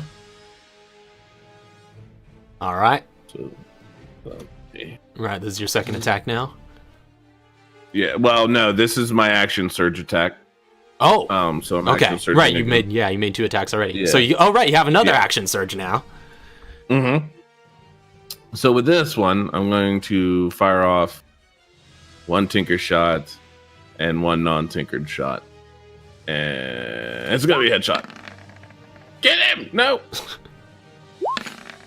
Yes! Oh, that's another hit. All right, so now I need to actually set this one. I have this as a macro, but I don't have it where I can choose one of each shot. So I'm going to. Oh, I see. It's mixed within this one attack. But no, it'll still be fine because I'm only using one. I'm using 2 shots, 1 tinker shot. It's set up that way. Okay. Headshot. Boom. There we go. 32 points. All right. And then I'll whip out the magnum and shoot him again. It's 1. Yeah. No! Unfortunately, dude, that magnum has rolled 2 and 3. It has actually. Oh, unfortunately, that does not quite hit him. I am going to use the suppressing fire again. All right. Just to try. Another wisdom save. I know he's wisdom boss, but maybe he'll roll in that one. Wait, yeah, because in that one he'll still never mind. Yeah, 22. Yeah, unfortunately. You said I can occupy his space. You can, right? Yeah, you can go through his space at half movement. I want to be there. Of course you do. Is that all Chauncey's gonna do? I'm just like, I want to kind of use him as his own, like use him as his own cover. So you're hiding from him. Like he has to attack himself to initially attack me. Is I don't know if that works that way or not, but that's Chauncey's thought process. It's like, use your tail. I'm in your belly. Use your legs. I'm here. You know, I want to stay like grounded in the midst of his squares. All right. Since I can occupy them while he's still there. Gotcha. So at the end of your turn, he's going to use his last legendary action for the round to go ahead and make another attack, and he's going to raise his claws and sort of swipe down again at that entryway, going for Katara. That's 14 to hit. Unfortunately, just scrapes against the wall beside you. Unfortunately.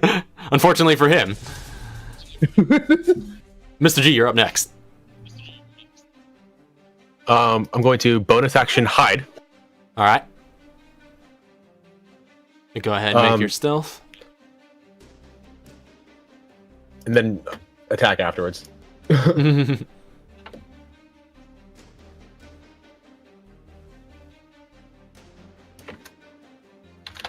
Hide. Oh, snap. Oh, ew. Do I go invisible? No, yeah, you just like scuttle over there, and he's forgotten about you.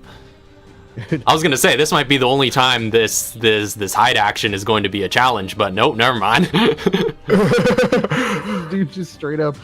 Oh, only a few.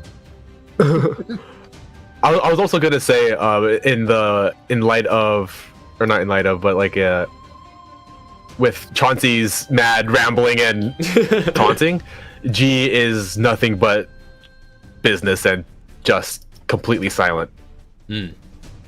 And I'm going to take. I am the distractor. And I'm going to take my shot. Consummate professional.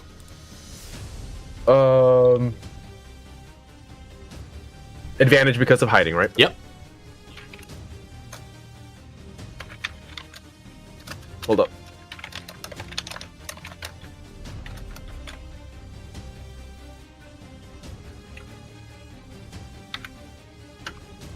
With headshot, obviously. 19. Oh, those dice came late for me. But yeah, 19 hits. Yeah, I rolled super late. It rolled twice on my end. Oh, okay. But yeah, 19 hits. All right. More a mess him up. I wrote that on the other one, and I checked the stream to see, but it crops it out. Oh no! It's just outside of the. Scroll up a bit. Yeah. with headshot and the suppressor and sneak. And I've used all of my bonus actions. He's not spotted. I can't actually spot him yet. Yeah, that's true. That's true. That is 48 damage piercing. All right, that's some decent damage.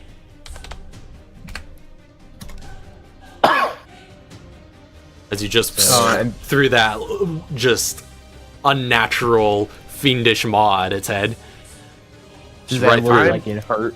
It looked like it. It looks like it's been feeling all this for sure. I'm gonna stay where I'm at. Okay, good to know. Staying put. So after Mr. G, this creature, and you see like as you guys are just like just bombarding him with all of your different attacks, you again see those like bursts of smoke just shooting out of him, and you see like the form almost just like with each attack, you see some of the skin just like kind of disintegrate away in certain patches and start trying to like reform itself. It definitely seems like you're doing some damage, and he's starting to lose a little bit of control over his imagery here.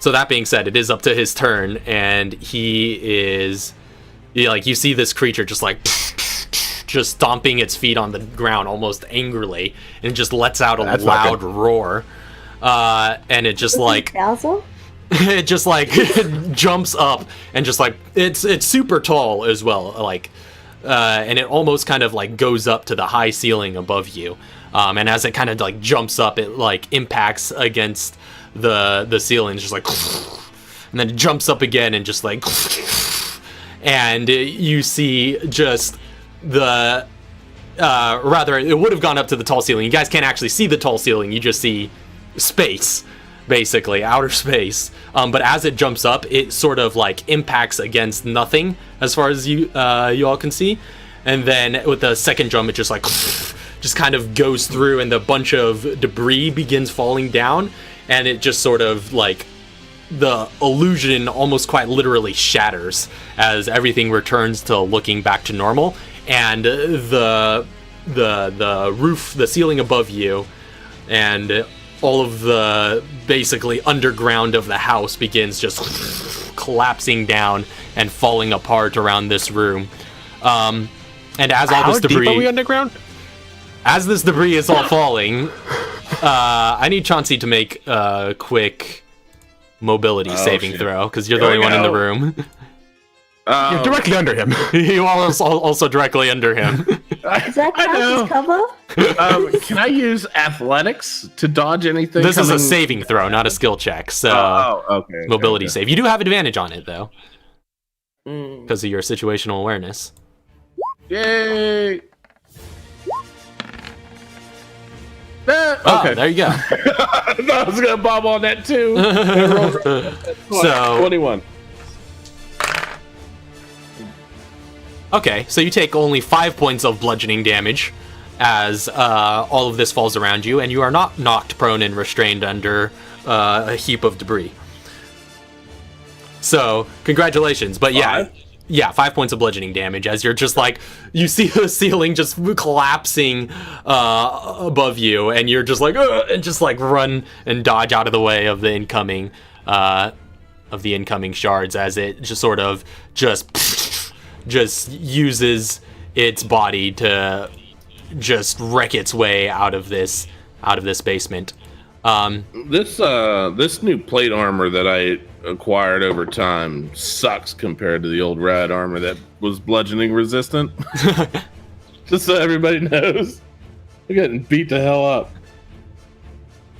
Yeah, it's trade-off, but you now see it. Told me the tyrants are coming down. What the?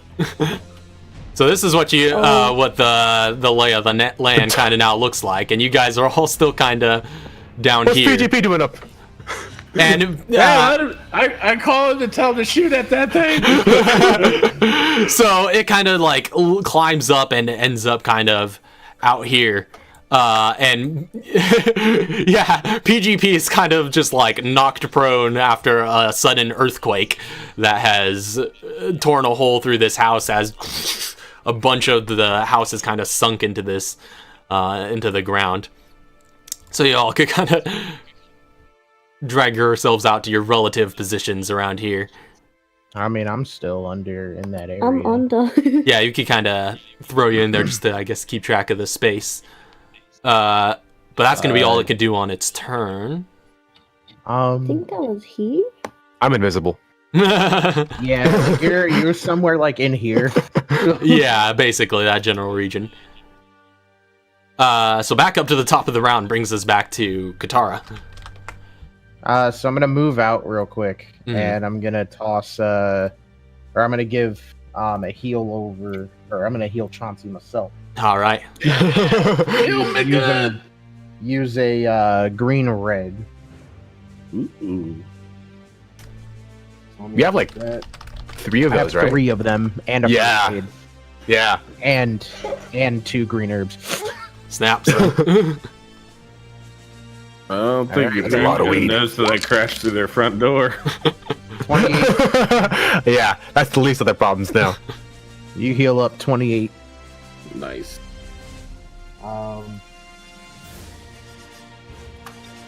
And with that, like, so it crashed all the way up. Can we still like see it up there? Just kind of like yeah, you can kind of see it like peering over the corner. It's just on the edge essentially. Okay, well I already used my action, so what I'm Yeah. gonna do is I'm just gonna pop back in here. All right. How far up is this? That's about 30 feet up or so, or at least from this lower platform. I'll say probably 20 feet up from the higher platform. So actually, with How ninja am I? Can I run up a wall? You could certainly climb. try. so actually, yeah, no, that's all I can do with an action. So yeah, I'm gonna keep her there. All right. Actually, I'm gonna do the bonus action real quick just to enhance for my next attack later. Okay, gotcha. You're doing that ahead of time. The acid, yeah. Can To I get ask out of about- here, does that count as climbing? I mean, yeah. If you're looking for handholds, you could. There's the like the walls have kind of crumbled in a little bit, so you could certainly look for some ways to climb if that's what you're gonna try and do. Ooh, no. That's not what I'm doing. But I know what I'm gonna do. All right. So that's the end of Katara's turn. Next up is actually, well, first off, I was asking Lisa about this, but I don't know if she got my message. She needs to roll I for did. initiative. Okay, I will do that. Hold on, give me just a second. Oh, I was totally gonna remind me to tell you something about initiative at the end of the game. All right.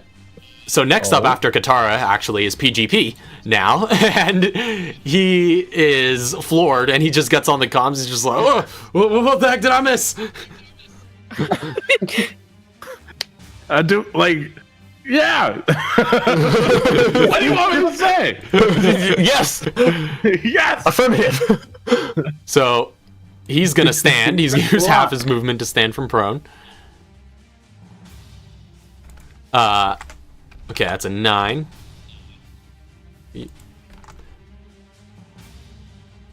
And he is going to barge through this door and see what's going on. He's just like barges through and he's just like, whoa, as he looks down into this massive pit that is now before him. He opens the door to the house and Yeah. sees the other end of the street. Basically. Oh, he's back there. I thought he was at the car.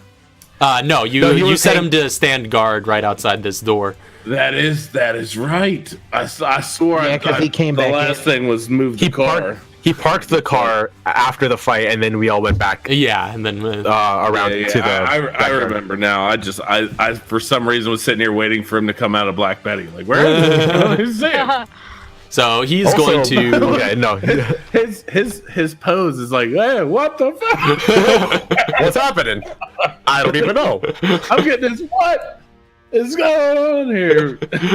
So Do I shoot it? So he's gonna go ahead and pull out his pistols and just start shooting off rounds at this creature on the other end, just like. So that is going to be a 22 and a 20 and a 28 for all of his handgun shots. Wow. BGP's on a roll. Man. That's what happens when you don't use headshot. Wait, what?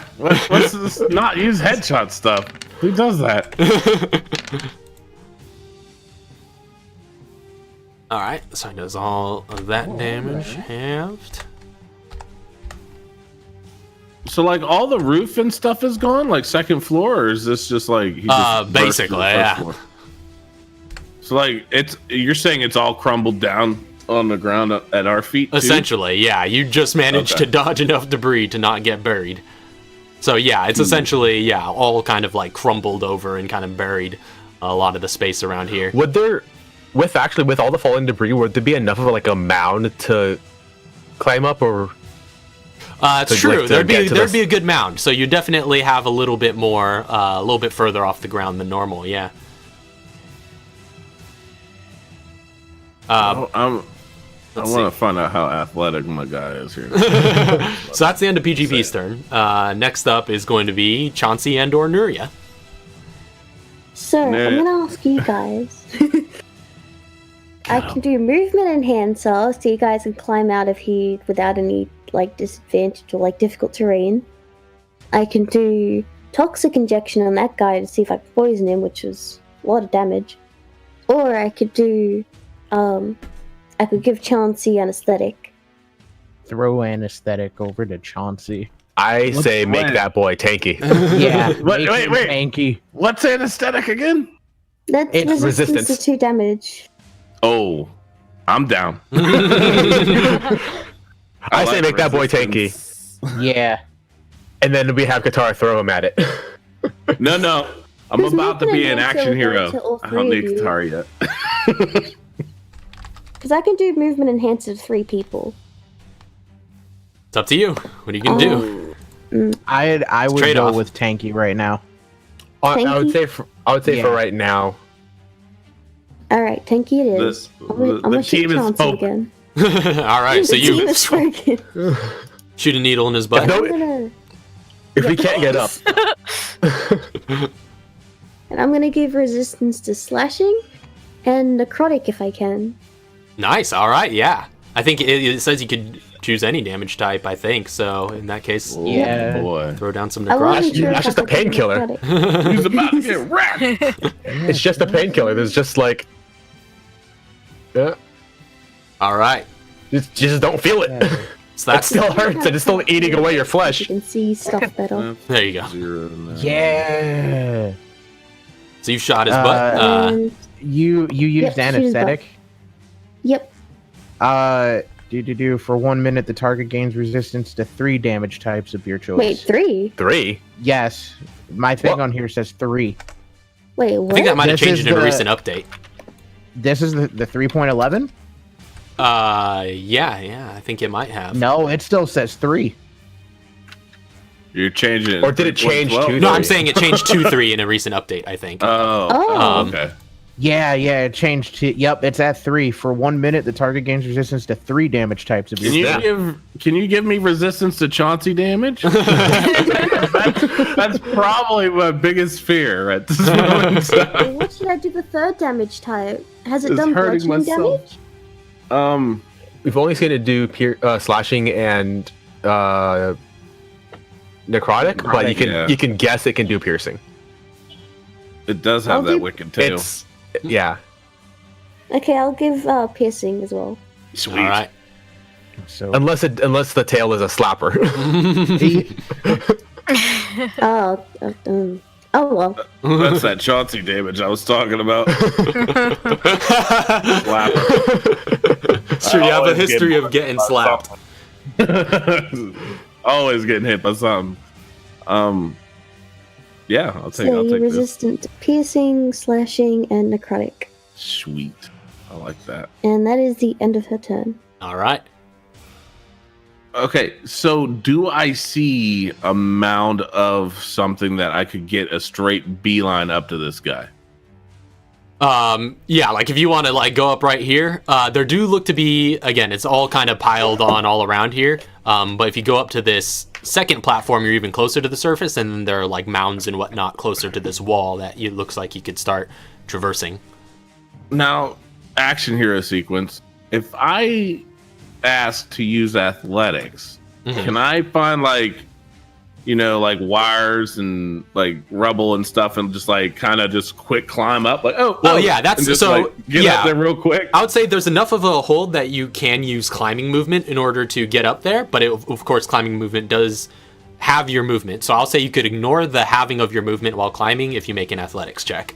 That is good enough.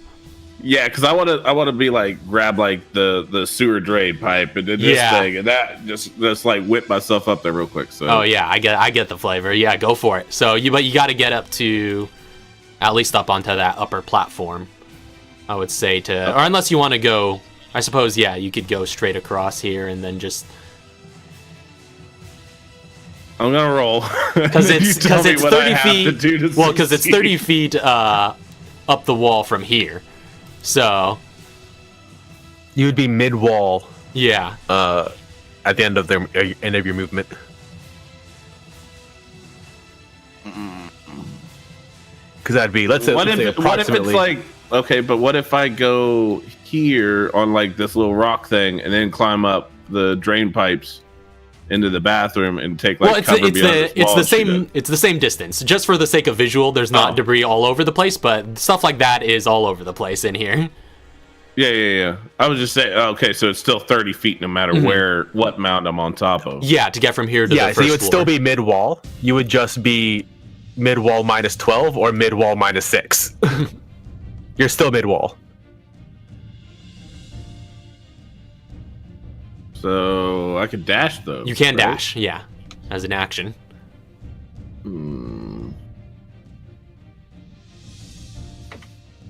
Which would get you all the way up, or keep you mid-wall if you don't make your athletics check. I'm gonna use my movement speed to get halfway up the wall after I take my attacks, or do I have to use an action to do the athletics?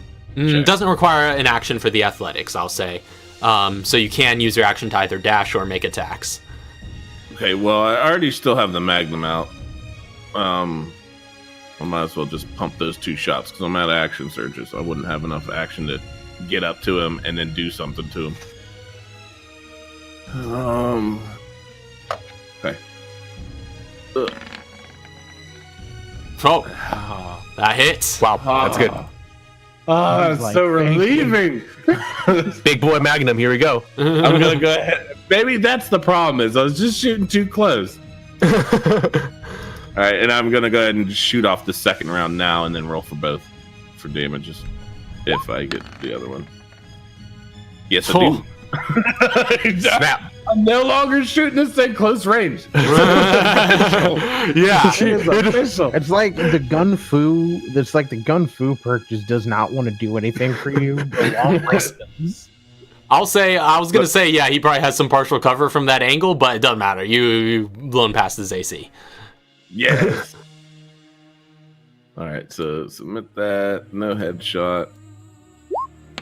Boom. 15 points. And this is with the Rhino, right? And does that have the piercing power trait? It has the ability to go through targets if I need it. Yeah, I guess that's the. Yeah, it would be. I think piercing. It's called. Yeah, is it piercing power? Yeah, piercing power. Attacks with this weapon ignore piercing resistance once per turn when you hit the target. Okay, yeah. Does So not have piercing resistance. Yeah. Okay, yeah. So yeah, as you fire the first shot, you're just like, poof, and the huge kick of the Rhino just like sends it flying back in your grip, and the bullet just like just obliterates a section of its shoulder, which just gets kind of like blown open and doesn't quite seal as well. And that seems the superior firepower of this particular weapon has kind of overpowered its natural resistance. So, and you hit with both attacks, so you can roll damage twice. Yes. But it only ignores resistance once per turn, so it was only on that one attack. That was for the piercing power, though. That was that's so I can hit targets behind. Oh yeah, I think only the punching through can be done once per turn, but the piercing resistance is overcoming as always. Oh, okay. So that's okay. Mm-hmm. Which is good because that's the bigger attack. Oh, okay, that is good. And that's 25 points. All right. Take that. And then I'm going to go ahead and roll for my athletics to just like climb up the wall. Ah! Come back here. Ooh, 15? That's good. All right, that's decent. Yeah, so I'll say that's good enough to get you to ignore the movement penalty. So you can move yourself up there and you get halfway up the wall as you just find those footholds. Hell yeah, dude. Athletics? Oh, yeah, dude. I hate getting mobility checks. They're saving throws whenever I have such a good strength saving throw. I'm like, no, curse you. So that's Chauncey and Nuria. Well, I guess at the end of your turn, it's going to use one of its legendary actions to actually. Real quick. As a leader, as the captain, can I order the quick shot universal feature? Quick shot. I'm trying to remember what the criteria for that so is. Quick I think I'm pretty sure it was like the moment a creature takes its turn within like the range of your their effective range. Yeah. When a creature starts its turn within the effective range of the person who's using it.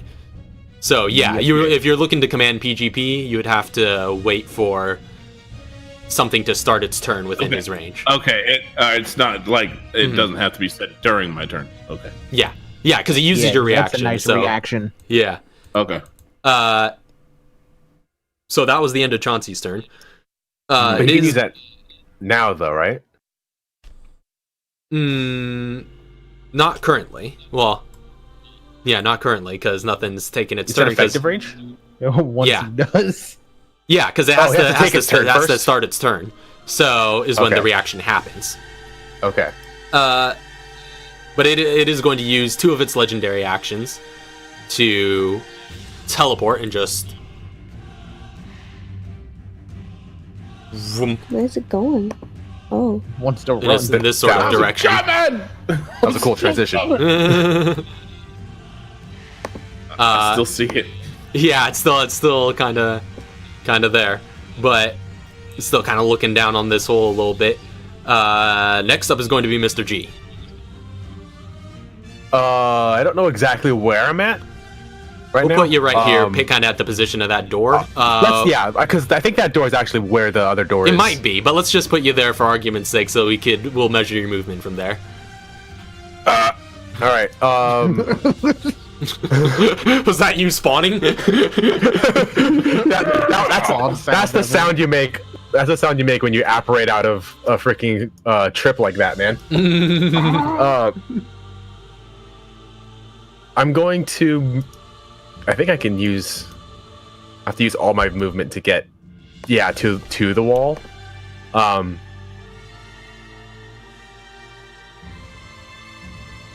Okay, so I'm gonna get to the wall. Mm-hmm. I'm not gonna bonus action dash to get up. I would like to, but I'm gonna. Can I spot this creature from here? It's a little finicky. I'll say but as you're running, you can kind of see some. Yeah, spot it from like right here. Yeah, see some tentacles and claws flailing about, and just spot that. Is that within 3/4 cover distance, or? From that angle, if you're up against the wall, I'll say it has full cover. Well, no, from anywhere between here. Would I be able to see it at all, like from right here? Yeah, I would say I would give it 3/4 cover there, because it is tall, so you would be able to see it. If it's as tall as it is wide. Yeah. But I'll give it some decent cover. Okay, so I'm gonna make my attack without headshot. All right. If it's got cover, I was trying to check because I was going through so many decisions about what to take for my universal feature when I leveled up last, I almost took the extra feature for sniper, which would let me ignore cover. And nah, but I'm going to take my shot without headshot. I can't ignore cover yet. that's those horns though.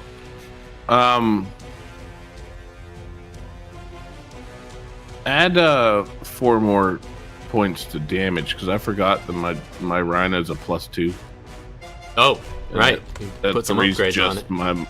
the 3's just a mobility.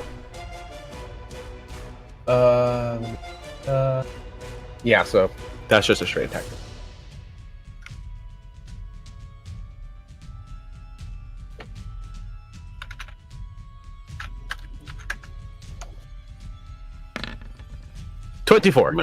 Mess him up. 24. 24. Yes. Yeah, just hits with its with its cover. Oh, it hits with the cover? Yeah. Fantastic. No headshot with my suppressor. I don't get sneak attack for any reason because I think it's not around anybody. All right. Weapon damage. What just happened? What? My macro just failed. All right, try again. No headshot, suppressor, no sneak attack either. But I have him spotted. Does that mean you're pointing them out to everybody or just yourself? It only affects my attacks. Yeah, it just gives you it only adds damage. Hey, he's over there. Look. Well, you can also find him if you lose track of him, but yeah, I can track him. So basically, it's just like I have my target. 29 piercing. All right. How do you want to do this? Okay,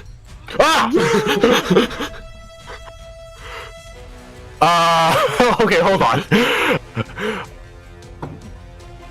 Okay, so like I'm like running through this hallway, just like I have my rifle out, quick check my target, and just like Chauncey, look out, and just fire right over his shoulder and try to hit him in the. I can't hit him in the head because I didn't use headshot, but I'm gonna hit him in the weak spot. Anything that's just like anything that just I'm gonna put a bullet through it. All right. So you watch as you see parts of it flailing in and out of view from below ground, and you just aim down your scope and just wait for the most opportune moment. Then as soon as you see that gnarly looking maw, you just like send a round straight through, and you see just the smoke dissipating out of it just go and split open as you see what looks to be a humanoid figure just fly backwards like he's shooting his head back out of the smoke before just flying backwards, falling through the air, and then just like you could barely see him cresting towards the edge of the ground where it transitions to underground. He lands there and just sort of plummets and explodes into a puff of smoke. And you see a bunch of like dust and essentially like ash-like material just falling like sand over the edge. And I'm not getting his dude sand in my eyes, right? His dude sand. Yeah, it's like you're climbing up and you just see it kind of like falling down onto you. I shouted out a warning. I got windshield wipers on my goggles. Like, That's perfect. Finish climbing up, I guess. Are we out I'm right behind him. Are we out of initiative? Well, after Mr. G, you do hear above you just I knew it! as these guys are like marching about. But I think because their turn is actually up next.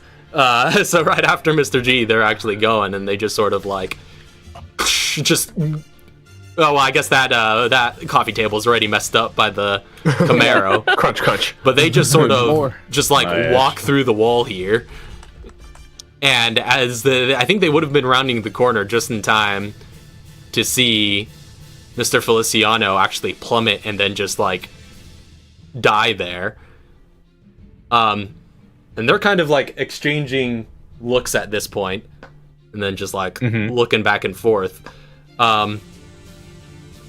Okay, this is quite interesting. They just not care anymore. They're just. This is quite interesting. I don't know if this has ever happened in Resident Evil before, but these things don't actually know what to do.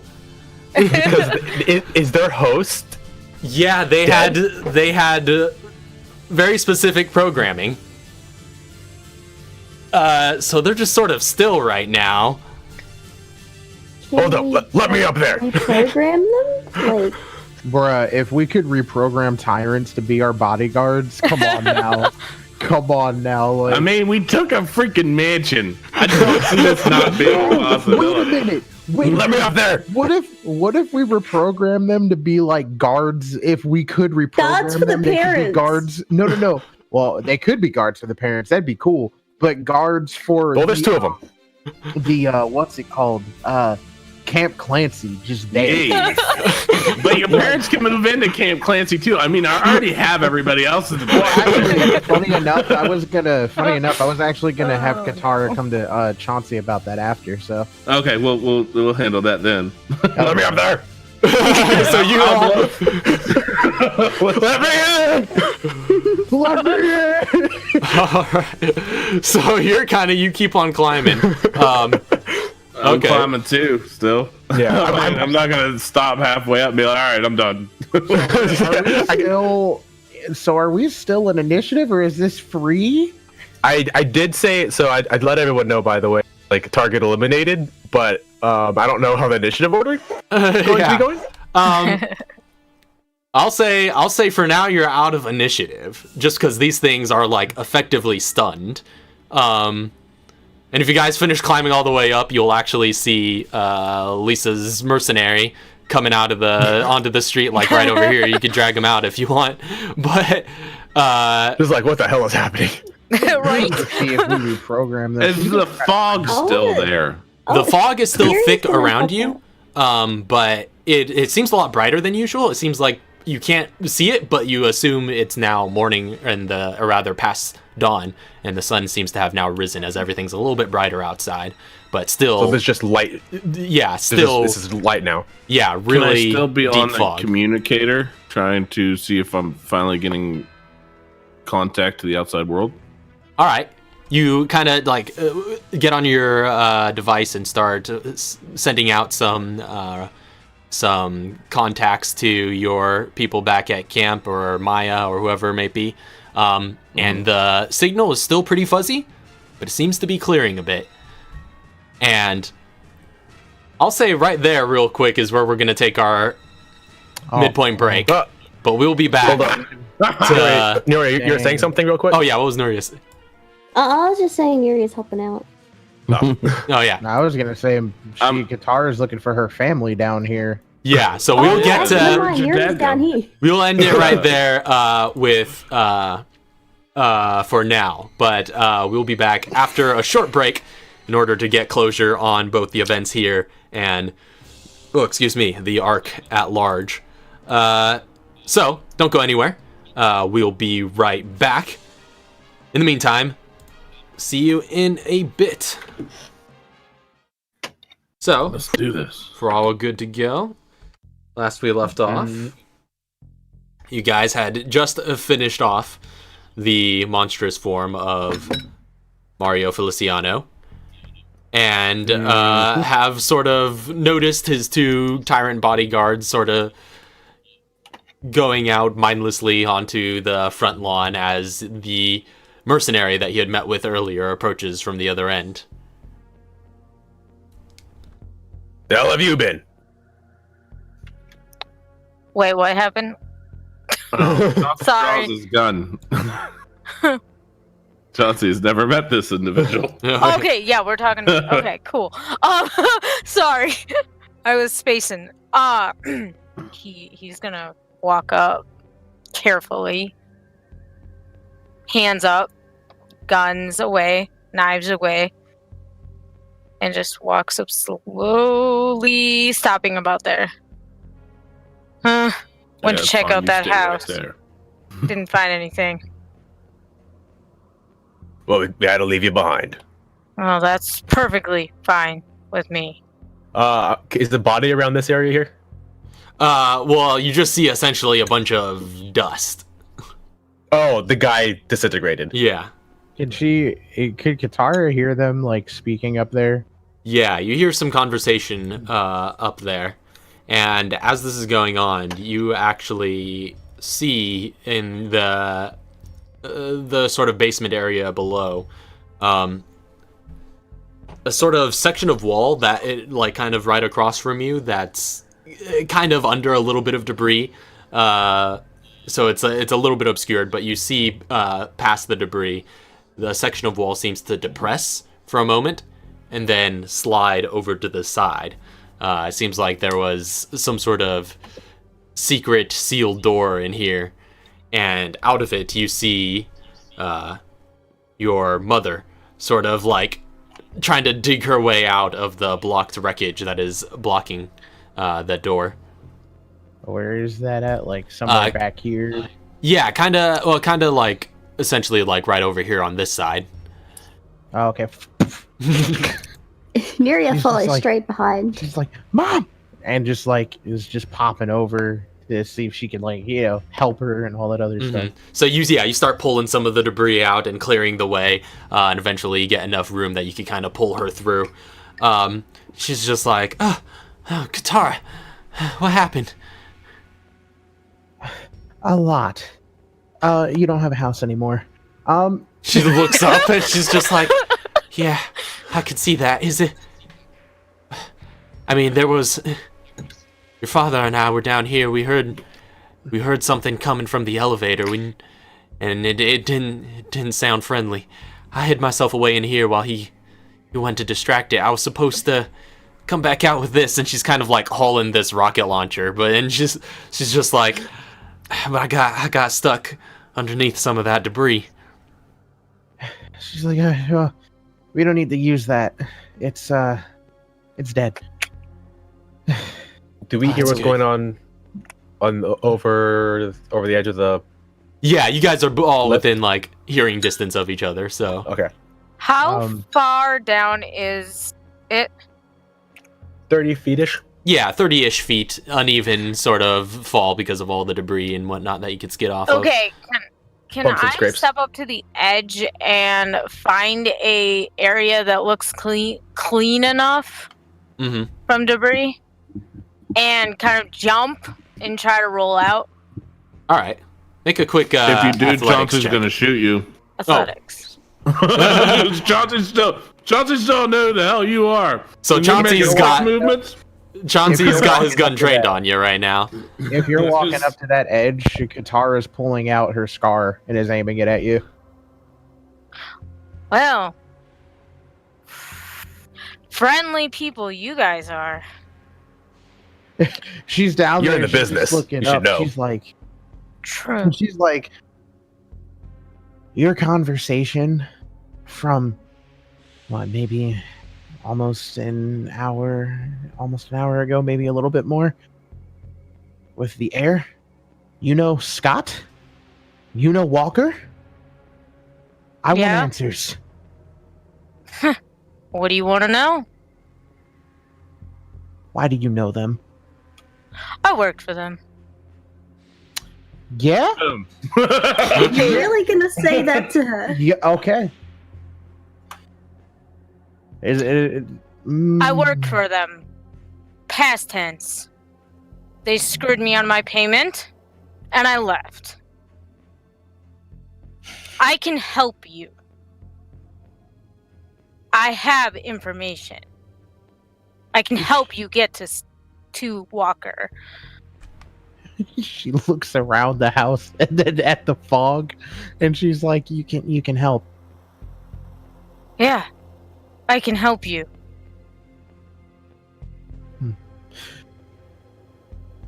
I want you to relay that information over to Chauncey over there. I'll be up soon. Okay, he's going to slowly walk over to Chauncey. Hands up, of course. Not posing threat. Being good. How tall is Chauncey? I'm tall enough to be intimidating. Yeah, so am I. That's why I asked. I mean, we can throw these intimidation dice if you want, but they're looking pretty damn tall. So they're looking ego to ego. Yeah, exactly. You gotta have a mighty ego to look in mine. He's just like, look, yes, I worked for Walker. I don't work for Walker anymore. But I can help you find him. I'm assuming I have like a dossier of almost every individual that was in this area and sent into this area, and I don't know who you are. Well, like I said, ask away. Who are you?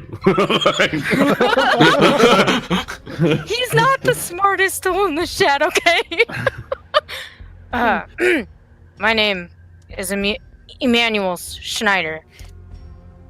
Did I just say Emil? That was about to say. I was like, everyone open fire! You care the hell you are anymore now. You stumbled. Oh, God. Emmanuel. Emmanuel, yes. What brings you here? Why are you here? Well, I got some intel about a guy named Mario Feliciano. What intel? Some about there's this secret place that not even I was allowed into when I was in the manifold. Well, I allow you to go talk to that pile of dust. But that's as far as I'm letting you. Well, as he's like saying that. Jeez, as I walk past the dust, as I walk past the dust, I kick some of it down in there. Yeah. Go ahead, go talk to it. All you want. He walks over and he kind of like scoops up some of the dust and kind of just like lets it run through his fingers and goes, "Damn, this just won't do." And he kind of throws it down on he throws whatever's left in his hand down on the ground. Well, as you guys are kind of rummaging around the dust, like big ol' freaking Igor here takes the stuff forward. It's just like, oh wait, there's tyrants here. Yeah, I totally forgot about that. I was gonna say I'm actually approaching them. Yeah, that's kind of why I'm going this direction too. I'm approaching one as well. For father, while also. All right, like, yeah, and Alicia's like asking you. Your mother's like, oh, yeah, where's your father? Was he? I was gonna say while Katara's with the mom, Neri's looking for the dad. Okay, yeah. If you're searching around, if you were searching around during that time, you would have eventually found him sort of leaning against the wall down at the other end of this hall. He looks hurt. I remembered why I asked if we can hear them down there, because apparently she got a rocket launcher. I was here at the time, but I was would have just like yelled down. It's like, we might need that at some point. She's like, oh yeah, there's tyrants up there. Tyrants? Two of them. She's like, yeah, two of them. That must be what we heard stomping around upstairs. Also, father was over here, and everything went black, and then I lost sight. I found him, Katara. She like yells at from across the area. Oh, let's go. She kind of joins you and rushes over in that direction. Are you alright, Mr. Oswald? And you see he's looking rather just sort of almost pale, and you see his veins running a little dark. He's just like, I've seen better days. So I'ma just like, can I just slap this boy with an herb? Oh, so you're applying an herb to him? Yes, I want to apply an herb to this boy. All right, so you start pulling out an herb and start applying it to him. It definitely seems to stave off the infection as it takes hold, and he's just like, thank you, Katara. I think while he had hold of me, that guy must have infected me with something. I haven't seen anything like that before. Neither have I. We were in like another place. I don't know what I saw. For a moment, when we were fighting that thing, I felt like I was whisked away into some sort of, I don't want to say paradise, but like I was on some sort of island or something. Whatever this is powerful. Well, I got word when he was telling me about, I guess, some stuff, something called the Specter virus. Specter. Actually, I've never heard of this. All I know is it's, from what I understand, there was a virus I made back in Raccoon City, and it was just the T virus, but it wasn't what I wanted to. It wasn't fully done. It didn't seem like it was complete or whatnot, and well, that got stolen from us. I don't know where it went, but apparently Elliot must have gotten it, worked on it, did stuff, and Mario Feliciano got his hands on it. I guess got a discount as long as he came after me.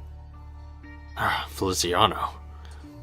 That yeah, related to those guys you went after the other year.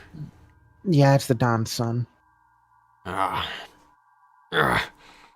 he's kind of like, he still looks pretty weak. He seems to have staved off the infection, but he's still just like a fragile old man who's still quite hurt. And he's just like, I don't. Oh, we always knew you were in a risky line of work. As much as we tried to stay out, it seems this always keeps coming back to us. I don't know if we could, well, safe to say I don't know if we could stay here any longer. No, I actually, I have an idea. If you would be up for it, you'd be protected very, very well. My friend, Chauncey, he has the Don's old estate is reworked into a base now for the BSAA. If everything's all good, you can stay there. They'll protect you. Yes, I think I read about that. Well, it would certainly work for the time being. I just need somewhere to be able to rest and recover. Yeah. And he kind of looks over down the hallway and through the door and sees all the destruction, and he's just like, oh no. Is that sunlight I see shining through? Yeah. How much of this? I think there might be half of the house left. It's gone, yeah, maybe half is left. I remember I was out here, I could see the bathroom. Like a vertical half, not like... Yeah. Yeah. We might have to rummage through there for my laptop. My manuscript's on there. And Elisa's just like, come, no. Hey, we'll worry about that when we get there. This is no time to be... Okay. And he's just like trying to stand up to his feet. She's just like, Dad, just stop. Please. Neria's gonna try to give him support. Okay. We're kind of leaning against Neria. She's just like, I got you out of trouble. before. Got you out of trouble again. It was my fault this time. This... Tara, it's not your fault. I don't mean to say I told you so, but this is what happens when you involve yourself this much with these viruses. I'm telling you, these things can bring nothing but destruction. They can... I know. They can bring destruction if in the wrong hands. Which is... I'm not even going to get into this right now.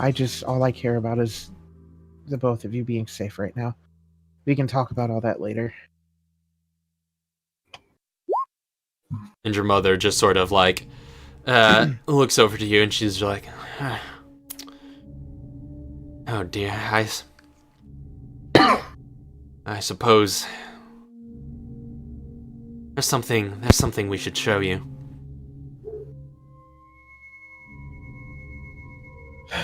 Okay. It's not going to be too strenuous. Well, it's hard to say. It's testing has been very difficult with our limited supplies, and Dave's just like, you're not gonna do that now, are you? And she's like, we should at least tell her. Listen, as you've noticed, we couldn't keep ourselves from doing a little tinkering here and there down here.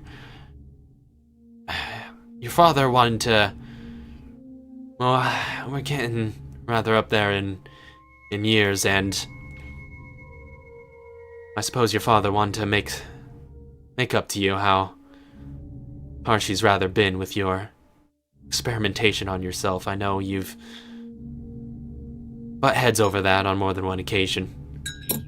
She kind of pulls out of her sort of lab coat, and she pulls out this vial, and she's just like, this, looking at all the destruction, it's hard to say we'll be able to work on much more, but this is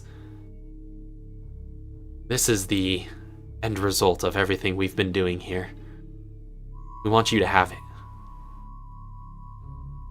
She looks down and she thinks about the note, but she's just like, this you've been working on a formula, it seems. Yes, we believe it might be able to help you, at least with your particular condition, with what you've infected yourself with.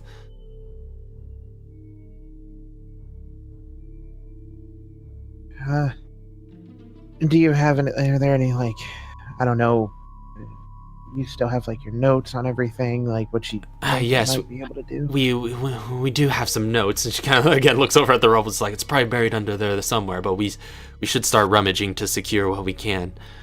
Yeah. And think about getting out of here. How did you... So I assume the BSAA is here? Yeah. Some of them are. Yeah, some. Alright, well, the threat is past, then I suppose they'll be getting to work with the cleanup. It just looks at, Neri. It's just like, Neri, you think you can, I don't know, just, stay with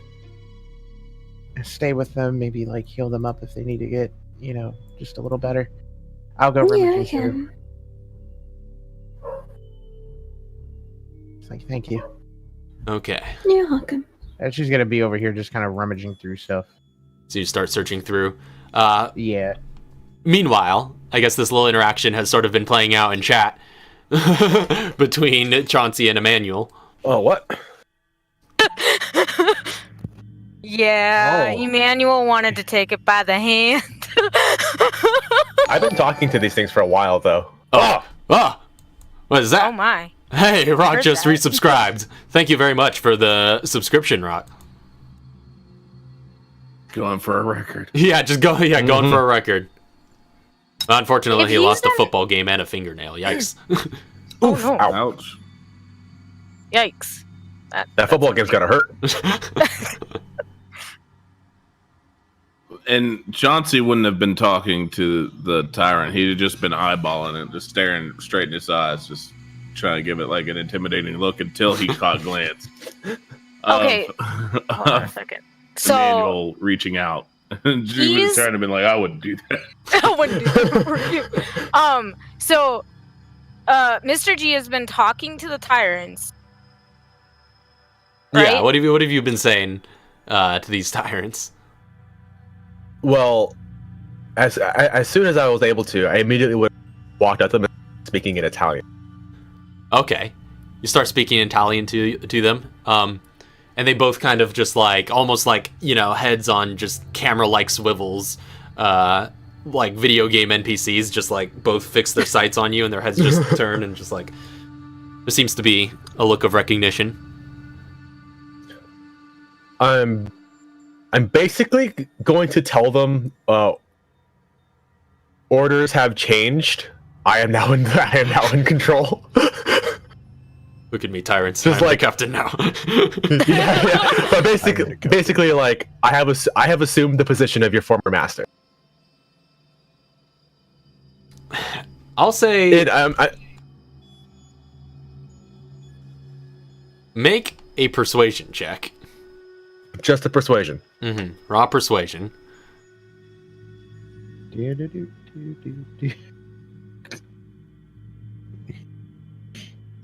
Please work. I was gonna say, can I still be intimidating the one? I mean, you're staring him down. Me bugging its nipples. Nah, I'll look up at it and still be the bigger man. Like, think I'm scared of you? I've killed many, you bastards. Swing on me, bro. But as he's talking to them, they don't seem hostile, right? They don't seem hostile. They just seem like they're neutral, just standing by. They seem to get like a little bit hostile when you, when the purple one stepped forward as you were messing with the ashes. Basically, that one stepped forward in what looked like an almost sort of aggressive move, but as soon as you eased off, it just stopped. Okay. Okay, I'm going to slowly reach out my hand. As like approaching a wild animal. And just kind of like slowly move forward. As I slowly move forward, does it seem to get hostile at all? As you sort of slowly move forward, sort of reaching out your hand, again, like almost like approaching a wild animal. You see the animal handling. You see the one in the blue suit just kind of looking down at first looking down at Mr. G, but as you kind of reach for it, it like sees your hand and then just like backhands at you. Oh, it's a 23 to hit. There goes your freaking arm. Gone. My other one. Yeah, that's true. It does have a prosthetic arm. Oh, I'm just imagining. Just slap the prosthetic arm off. Oh, so I was hoping it was her actual arm. So that way, or his actual arm. That way, he's running around with one robot arm and a stump. No, yeah. So as you're reaching out, it just like backhands you for 12 points of bludgeoning damage as you get like knocked away. Yeah, it does not want you there. Like, it's like Mr. G doesn't even register that. Still totally just conversing with them and basically telling them that I have assumed control after killing their former master. You're pulling a straight what's his name? Yeah. I forget that character's name from Mass Effect. Assuming direct control. Oh yeah, Harbinger. Yeah. Assuming direct control. All right, 15. 15. So you're running the gab on them, and you're just sort of like going on and on. And they seem to have set their attention on you, but they do not seem to. They do not seem to change in their demeanor at all. They're just sort of still standing there, kind of neutral, just staring down at you. Can you tell them to power down? I will. Also, while giggling about Emmanuel getting just got floored. I'll ask them to stand off. Okay. Back down. You you say these words and you're just like, they're still just sort of like staring at you. And the moment kind of goes by, they kind of look at each other. And then look back at you. They don't seem to be particularly given to your commands. All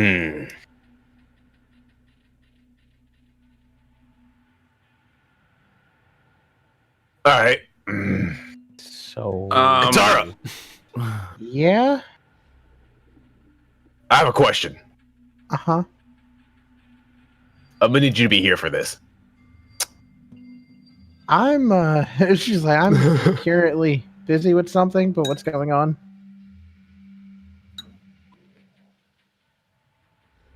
All right. Do you have any Plaga left? Oh no. So she sorry mom and dad. She's like, sorry, hold on, I need to get my quick hold. Oh, you cut out for a bit. you cut out terrible. Oh, I was gonna say she's all like, I need to get my friends into some drugs real quick. Hold on. She's like, well, back at my place I have like 4 Plaga left. Oh, that's way more than her parents thought. She's like, I have 4 Plaga, 5 G virus. Why? All right, I'm gonna need to borrow one of those. What's mom think about that? He just like, she's just over there, just like basically walking around like she's pretending she's not hearing all this. While the dad is just glaring. Oh. Can she feel a glare? You feel a glare. You feel the dad gets glare. hotter. She's like, disappointment. I'm gonna hear about this later. I'm gonna hear about this later on. She's like, you need one of. I mean, we'd have to go back to my place, and yeah, I don't have them on me. All right. How fast do you think you can get there?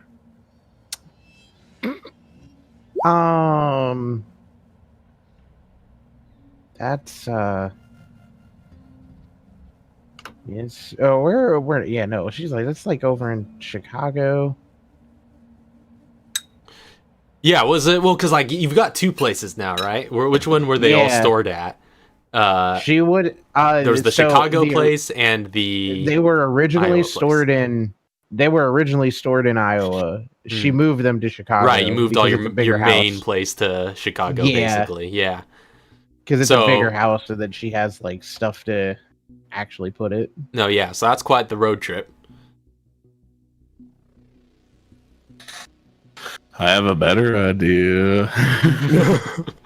Can I distract them and tell, like, just like kind of step in and pretend to talk Italian? And then just show up like gabba-doo. But don't you know? Imitate? Tell Mr. G to get around to the backside of them and power these suckers down. I don't think that's how it works. Why doesn't it work that way? Wouldn't I know? Like, don't I know how to power these things down through intelligence? Yeah, you know how to shoot kill them in them. the head. Yeah, you know how to knock them out. Wouldn't there be ways of knowing how to power them down? Yeah, but you're gonna need a glove for that. I'll say, make a science check real quick. Oh god. Boop. No. Can anybody assist me? Muria's downstairs. Pure Chauncey science. Oh, I Chauncey'd that sucker up. Hey. So according to Chauncey Science, the very particular field of bioweapons research, you know that these things are like walking tanks, and you only know of one way to power them down, and it's the way that you have found the most consistent, which is to shoot them until they lay down. But they usually get back up later. So... obliterate them with the rocket launcher. Now, can I be contacting my people still and getting a fuzzy message like, oh, I got 2 loose tyrants that are not attacking I wouldn't do anything? How do we power it down? So are you? So you're. I wouldn't do that. I was gonna say this message does get through to Maya at this point. The signal seems to be, again, still a little fuzzy, but it's as clear as it seems it's gonna get for the time being. And you do get that through, and you do hear Maya return back, just like, did you say tyrant? Yes. Well, we got to follow the usual tyrant protocols. Airstrike will be on its way soon. These are deactivated tyrants. No need for airstrike. And then it's just like a little bit more fuzz. Just come again? You say deactivated tyrants? Deactivated tyrants. And just like a little bit more like the static, and then before just like what is a deactivated tyrant? It's not activated. It's not activated. Ain't science. It's not hit, kill. It's standing here staring at me. It wanted my blood. Now it doesn't want to do anything. It just wants to stand here. Oh no! And I just say, never mind. I'm gonna kill it. I wouldn't do that either. I'm just telling that over the intercom. Like that. And negative. I'm just gonna kill it. Just let it go.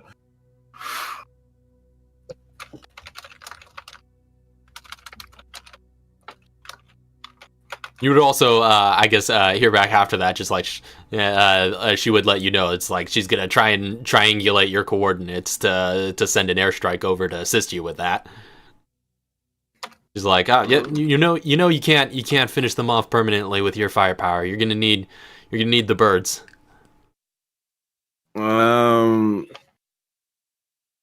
Request denied. We're like, we have a rocket launcher. I'm going to, as she says, I'm going to tell her we have innocent civilians here. Request denied for airstrike. And she's just like, okay, copy that. Clear the area, and then let me know. Keep me updated on the status. Can I request a heavy lift bird though? I got some people that are willing to work on this thing back at camp. Where the hell's Newton at? So make a quick. This would also end up going through Maya, I assume, since she's like your go-to. I'll say make a quick persuasion check. All right, yeah. Let me see. Yes. They're always giving me these bad ones. 6. She's just gonna be like, you say a heavy cargo bird? Yes, heavy cargo bird. What are you thinking? What are you doing, Chauncey? I want to get as many people as I can inside the helicopter, get them out. Lots of people needs lots of weight, which means heavy cargo. And I have my car here too. I can't fly in a helicopter and leave my car here if you're about to blow it all up. I know you, Chauncey. I know what you're thinking. Well, then you know that this call is ending. Click. Guys, we need to move. We're taking these things. We're taking these things now, and we're going. Let's get out of here. I don't think they're happy about my plan. Okay, in that case, if Chauncey's saying move, he seems to be the leader of the pecking order, so Emmanuel is going to respect that. He's gonna like kind of lean over kind of lay down on the ground and kind of like reach down for anybody who needs help up. All right. So you're sort of offering your hand. And Katara, Yes. Go ahead and make an investigation check for all your rummaging you've been doing down there.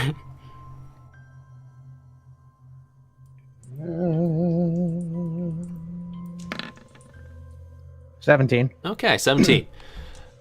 It's pretty decent. So, rummaging through, you do eventually, given some time, given some scrubbing and moving some things over, you do manage to recover the laptop that you saw up in the study that was being was open to the manuscript. But of course, like the screen's all busted and cracked and is showing all these lines, and the whole thing just looks all battered. But it does seem like you can recover the hard drive. The hard disk drive seems to be in one piece, sort of hanging out of one side of it. Sweet. Yeah, she'll do that. And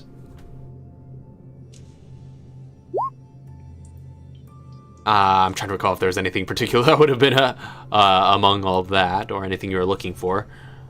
The notes, right? The notes that her mom was talking about.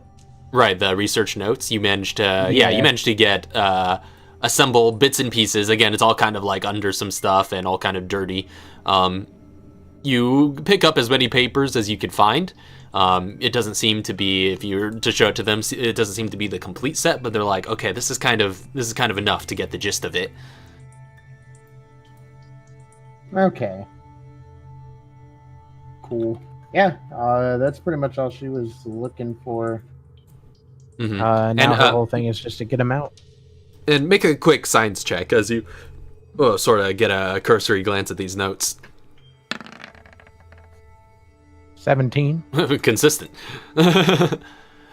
So yeah, you're kind of like glancing these over, and like you can't help but start like ruminating on the kind of research that they seem to have done, and it's just like, and you're starting to get a grasp at the depth of this kind of research. They seem to have gone in real hard on trying to figure out the various dimensions of what can be done with your condition. I would say, I guess that's enough to get the stat card for that vial you have. Okay. Yep. Boop.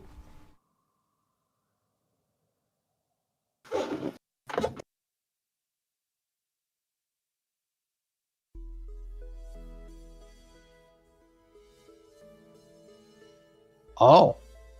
How's this going on? What is everybody else doing? I'm trying to communicate with the large men, and I'm going to try to get them to follow me. All right, I'll say make another persuasion check.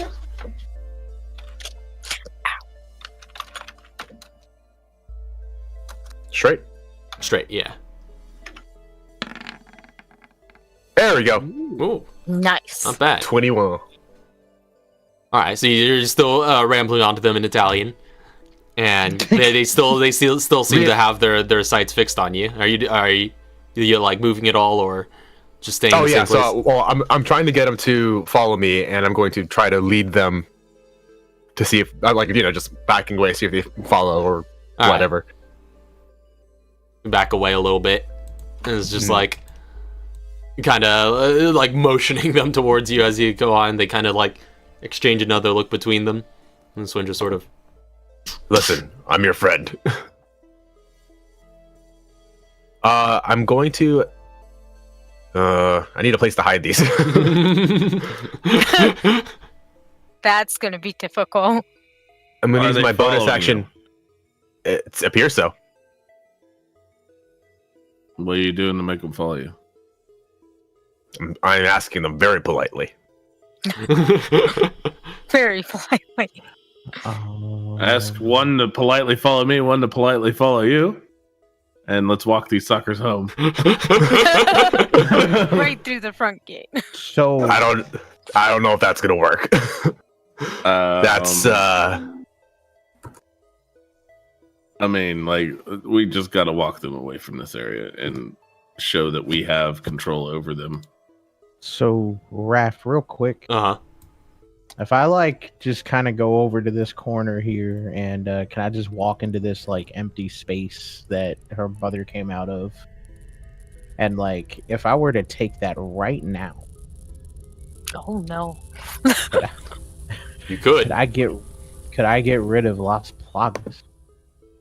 Okay, yeah. If you want to use that right now, yeah, you would have to exchange it for one of your other things. So you want to change it with the Plaga? That's the formula that you use? Yeah, it's a formula. Can I have that Las Plaga? Okay. Yeah, I'm gonna get in there and then just like just get rid of the Plaga. All right. Don't you need a lab for? Oh wait, no. Wait, yeah. Don't you need a lab for that? I was gonna say you're in a lab, but it's well, she can inject herself with the formulas at any time. No, to get rid of the Plaga.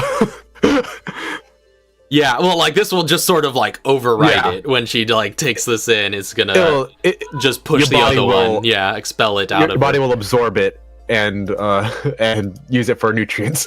Basically. Yeah. Yeah, it's just like delicious. So yeah, I'm gonna have her go through and do that, and just. All right, so you feel this course through your veins, and it just like it comes through as a sudden surge, and you see like the veins almost like change in color for a moment as they crawl along you before settling back. I believe you do still need to take a short rest before it takes effect, but when that comes, you will gain the benefit of it. Yep, and I sent you what I'm going for. All right. So where is everybody in relation to what's going on right now? Like, so Nuria's still down in the basement. I was gonna have Nuria treat wounds on the father. Okay. Just like patch him up as much as she can. Yeah, you give him a good patching up. And I think, like, between that and the green herb, you probably get him as high as he's gonna go. And are you kind of, like, leading them out at this point? Yeah. Alright, and that's when she sees the pirates. Yeah, and that's when you see this whole ordeal that's going on with the tyrants. So let's get back to the Blues Brothers here. What's going on with you and these tyrants? Can I also ask for PGP to make his way? Oh yeah, PGP's he's been like waltzing. What the hell's going on? Waltzes around the whole crater in the earth, and then just like eventually makes his way over here. It's just like he's got his guns trained on these things, and he just comes around the corner, just like, "Whoa, boss, watch out!" They're good. They're good. What do you mean they're good? You want me to line them up?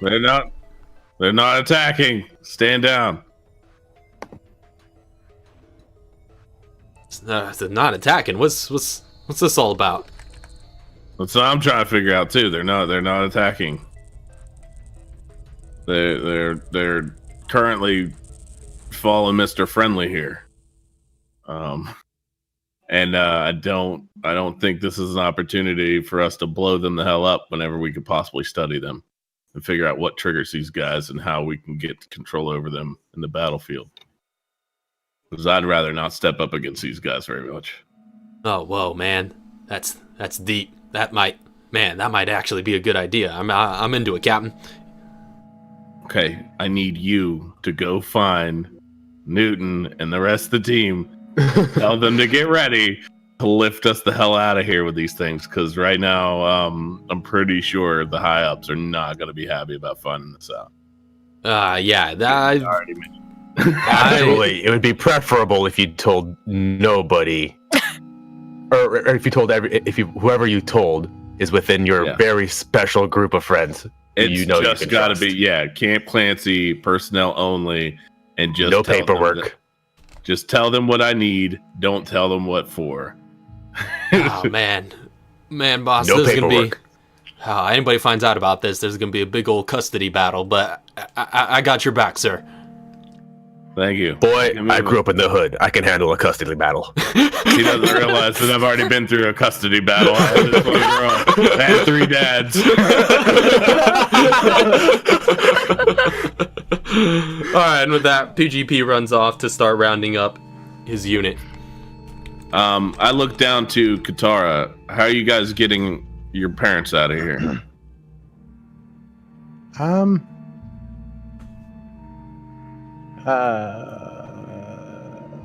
Somehow. Can you drive a standard? Oh, yeah. Throws the keys. Take Black Betty, be careful. So she's just like, so she goes, she calls out to you though. She's like, hey, Chauncey, hold on. Nope. She's like, so, you don't mind if you get 2 extra to stay with you over at Camp Clancy? We can handle that later, but yeah, I don't see why not. I'm currently working on 2. 2 that take up twice as much space. She's like, They should be fine. All the space needed later. But yeah, we'll take care of your family. Bring them on. She's like, awesome, thank you. Question. Yeah. How heavy do her parents look? Like, are they thinner or? They're older folk. Yeah, they're pretty. They're pretty fairly thin. But yeah, Dad's just sort of. He looks to be walking back down the hall and is just like, oh no, I'm not. My hip's not doing that. I'm going back to the elevator. Wait, the elevator works? Hold on. We don't even know if that works. You go back and it seems to be all intact over there. Oh, okay. Well, then he's going to stand up and just walk away. So eventually... Yeah, eventually take the elevator back up and just like come out over here and then go out that door. And for some inexplicable reason, they can find skid marks in their living room. Just as they're going through. It's just like amidst all this destruction, it actually kind of blends pretty well, so Chauncey's off the hook. I'm not paying to fix the house now. This wasn't my doing. If the elevator's working, then Yuri's going up the elevator. Okay, you go up with them. One big group ride. I just come around the corner, she's like, oh! Kind of want these tyrants to be moved before your parents come out, in case they're I'm walking them down the street. Okay. I'm slowly walking them down the street. Cool. I'm going to it's following your take up. I'm gonna take up the rear of the little parade that we have going on. Heading in that general direction. Yeah, so they're just following along wherever you're going, just like.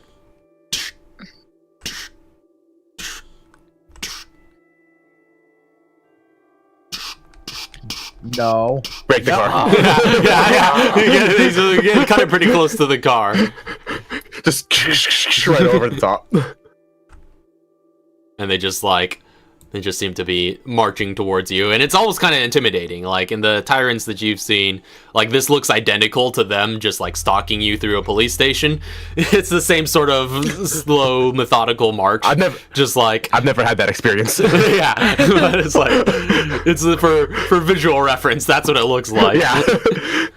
G is just calm and collected right now. He's just like, whatever. Yeah. You could imagine being followed in a police when station. you're walking down the street with your squad. Yeah. Right? Oh man. I'm gonna have Katara get over to the car and just be like, "Do we have a ride?" My sister's at the at this area, right? Or no? She's still chilling. Yeah, she's probably at the NSA headquarters or something. Who can I get a hold of for this heavy cargo? I need that heavy cargo. I can make a couple of calls. I don't know. That's she true. might still be munching on that pie. I mean, Allie's not lifting these tyrants. No.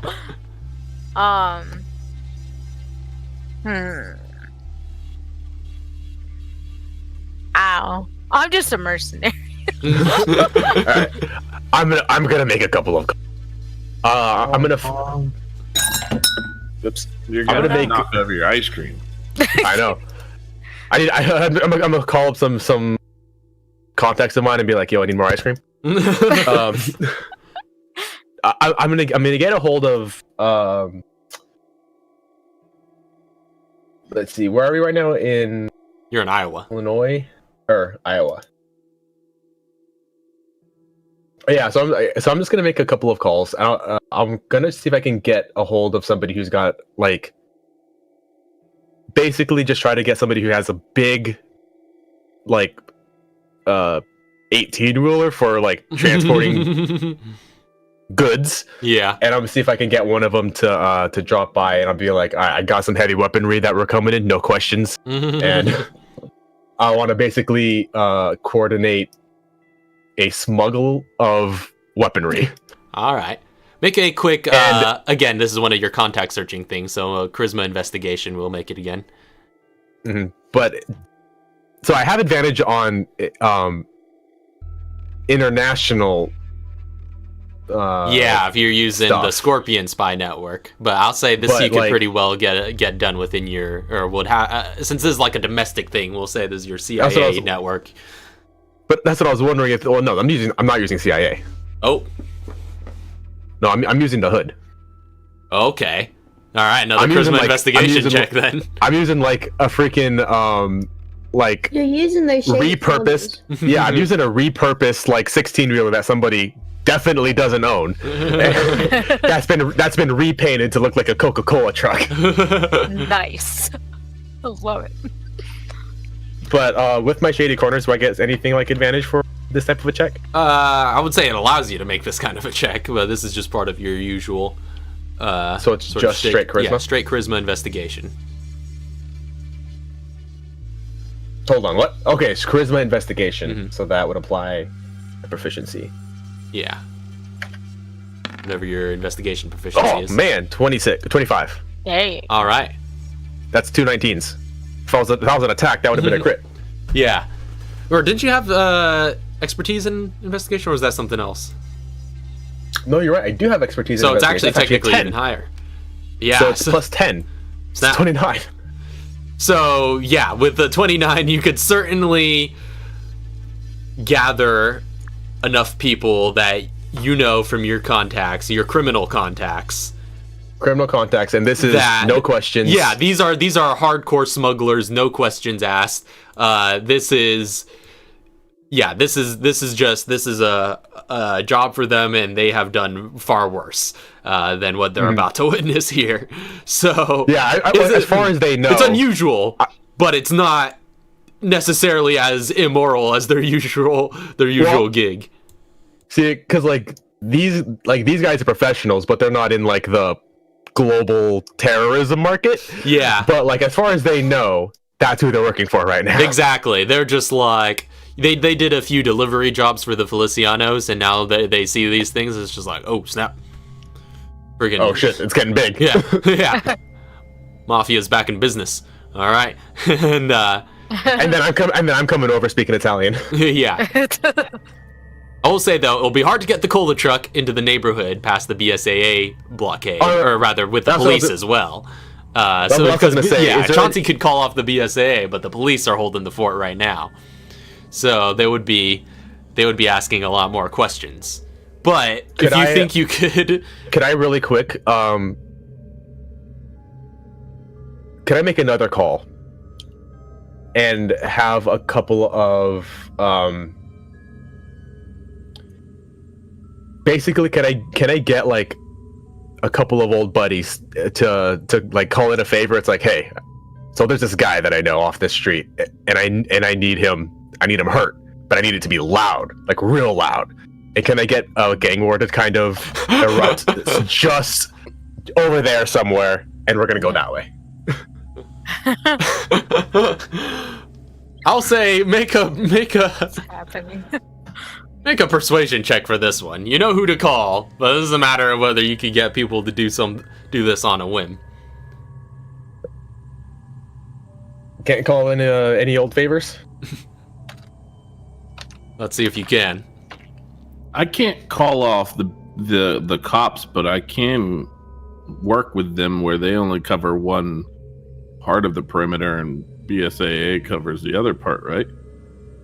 Like, you know, we're handling things in here. You guys worry about the north and the north and the west, and we'll worry about the south and the east, and just lead the truck through that direction. Okay, yeah, because there's like one road that leads into the suburb, which is where they're standing guard. But yeah, so you're talking about saying like, hey, we got everything secure. I don't need it. The truck doesn't need to go through that road. We just need to go in the opposite direction of where the road is. Yeah, we can walk through the forest. We need to find the truck. We can walk. You want to march these things into the city?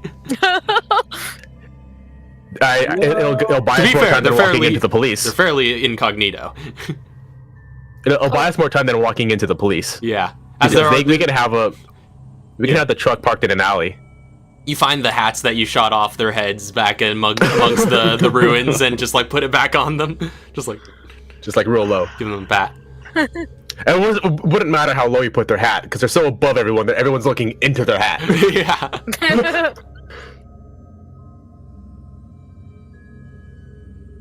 Yeah, we can march these guys. Cool with that. Yeah, you would. So you're gonna try and position. Or you can talk to everybody and get.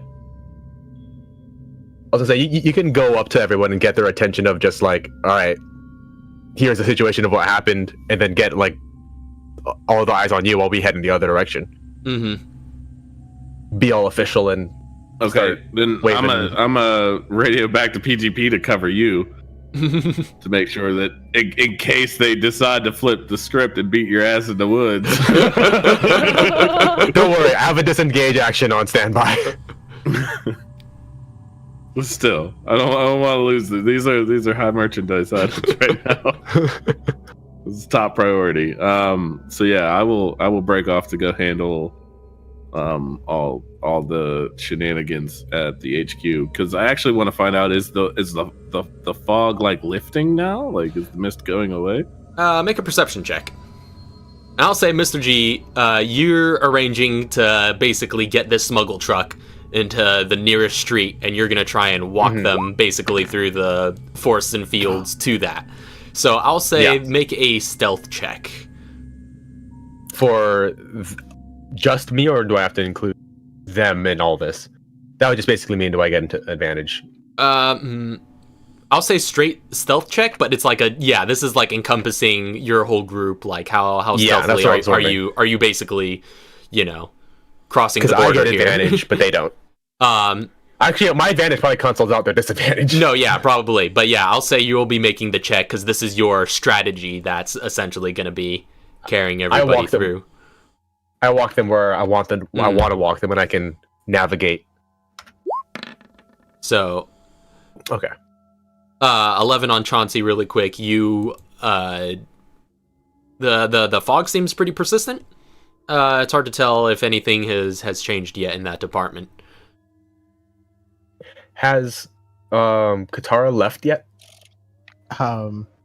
At this point, I'm assuming that's all kind of going on because you were getting in the car last we saw you. So I'm assuming at this point you're blazing out.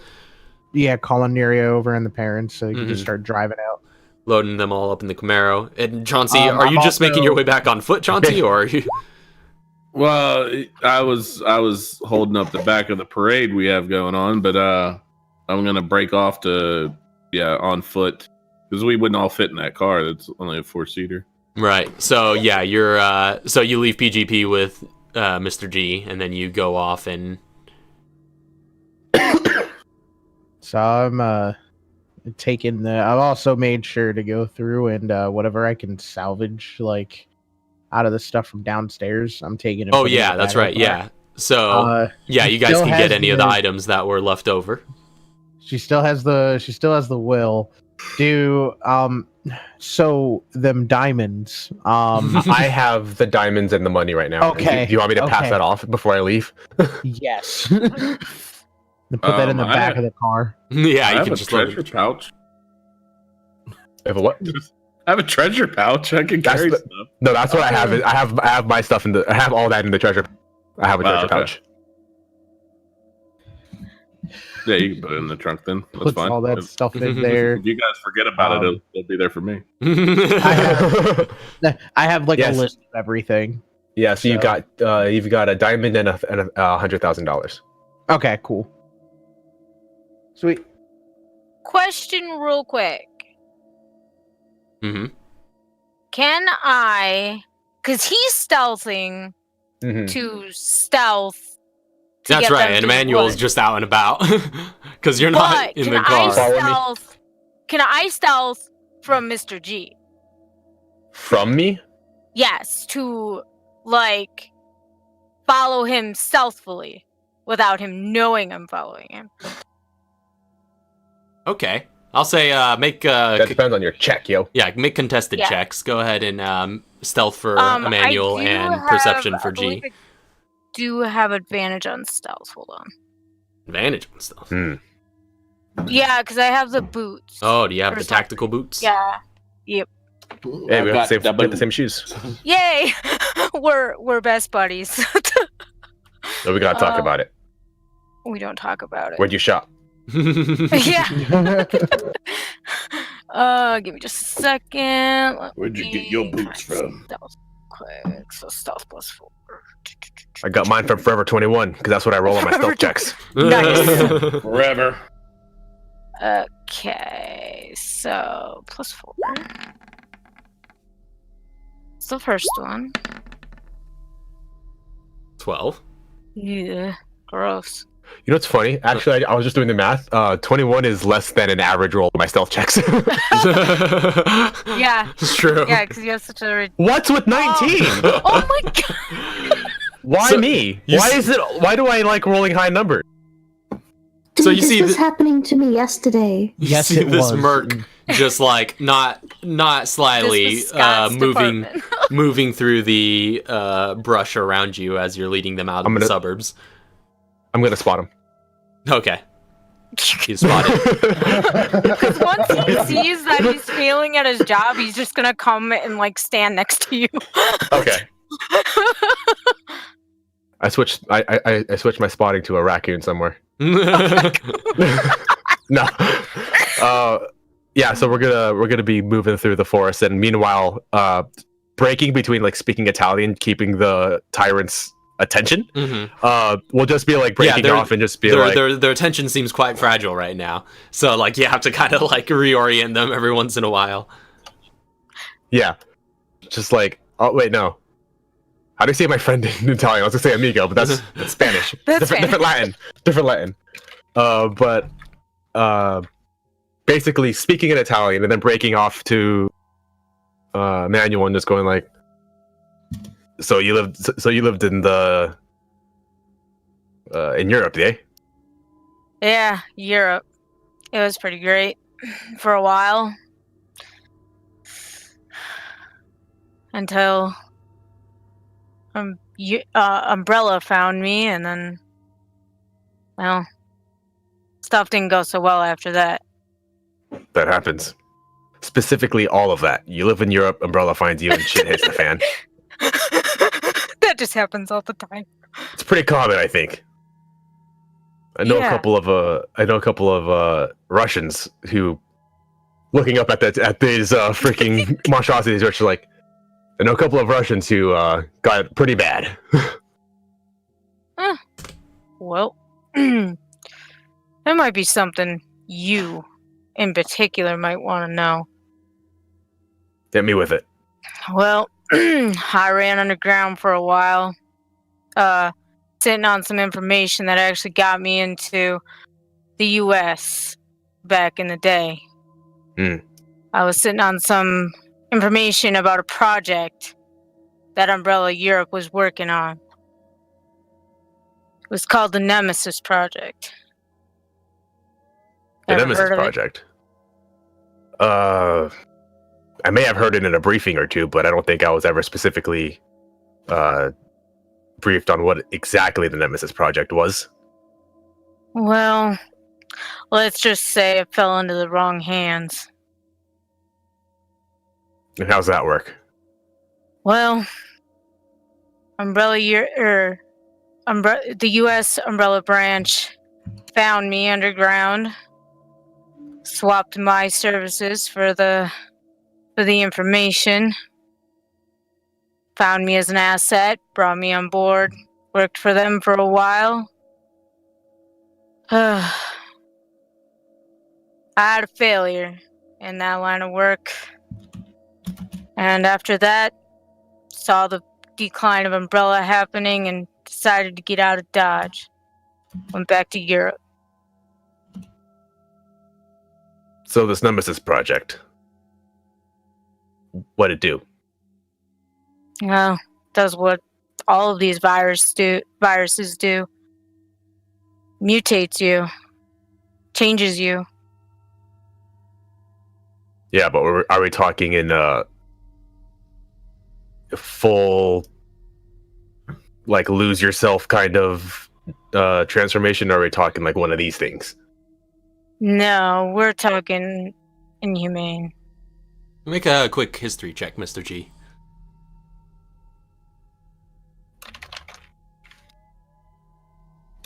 Oh, okay. Okay. Okay, that's 13. Pretty good. Not too bad. Yeah, I would say like you said, you've probably read a few briefings here and there about the Nemesis Project.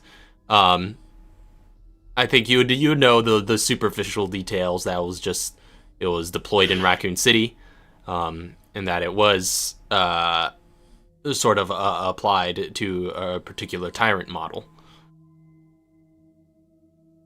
So you would know that it was quite akin to these things, but you'd have to do more research to figure out specifically to what degree.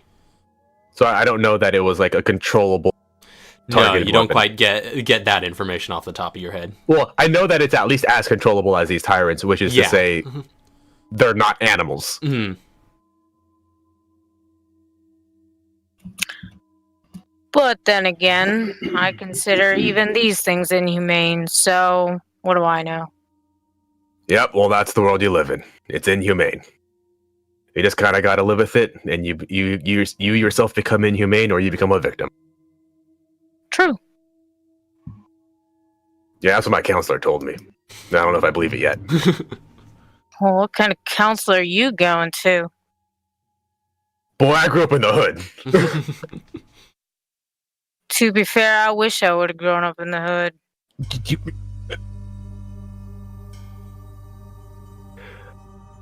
I'm sure you basically did. What? Sorry. What? Story for another time.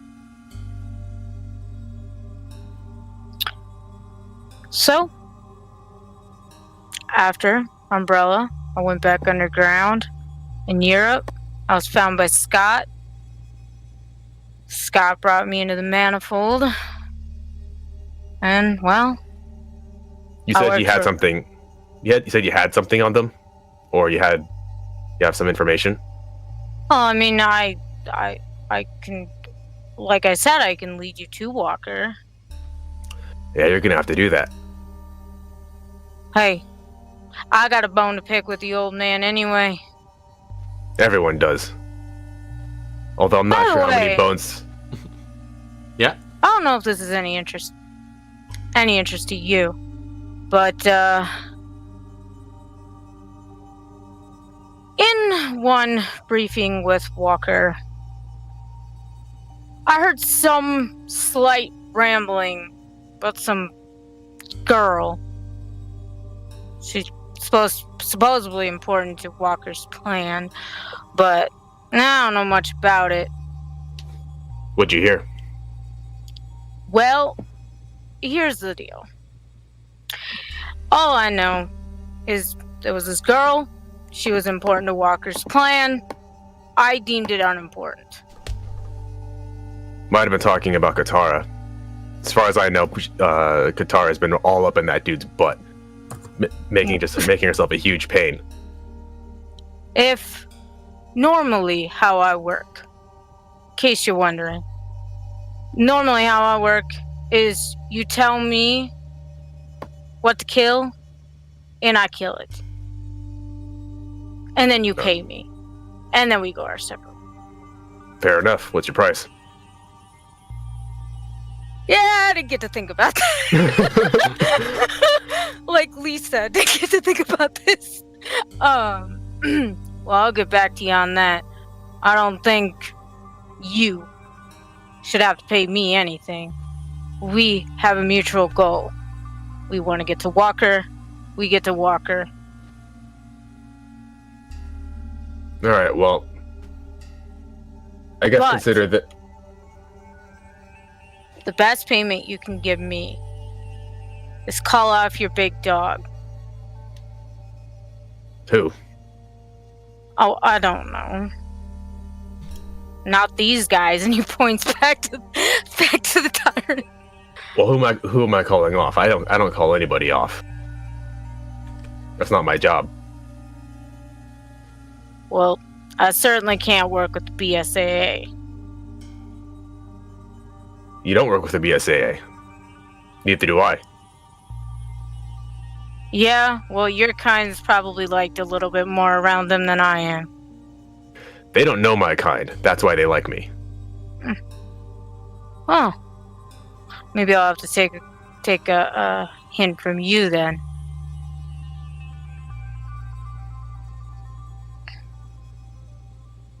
Don't let them know I'm mercenary, and we should all be fine.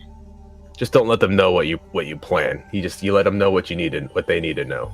You're after Walker. I'm after Walker. They're after Walker. As long as they know that you're not going to pose any sort of threat, these people will take you in. I don't know about the BSCA. They have a lot more strings that could be pulled. You think maybe during some kind of break, maybe when we're not out fighting giant tyrants or not falling into craters in the ground, would you mind teaching me some of that Italian that you know? Yeah, sure. Meet me in Italy. I think I can arrange that. All right, it's a date. I'm not buying first, though. He kind of looks over at you with this, like, you can tell he's kind of trying to smile, but it doesn't come naturally to him at all. It's like a tiger trying to smile. Yeah, that looks painful. You should work on it. Well, it's been a long time since I've smiled. Well, it took me a long time to learn how to speak again, so I'm sure you'll figure it out. Speak again? Yeah, I don't sound like this because I want to. Maybe there's more stories to you than meets the eye. Yeah, it's pretty straightforward. Someone wanted me dead. Nearly succeeded. Took me 5 years of speech therapy to be able to even say my name. Wow. And he kind of just like lifts his prosthetic and he's like, I know how you feel. Yeah. It is what it is. Somebody wanted me dead. Scott. Preferably. Worked with him. He didn't want to cut off the arm. It was either my arm or my life. So glad he's gone, I hope. Scott, last I heard you were still out there somewhere. Maybe after we get Walker, or maybe on the way to get Walker, we'll get your Scott guy. I hope so. That dude's a bastard. That's what I hear. Only ever met him the one time. Good to know. Well, you want to teach me that one word that you seem to say to these guys? And I'll teach her follow. Yeah, basically, he'll learn the Italian word for follow. I teach him follow. I teach him manual follow. Yeah, oh yeah, him.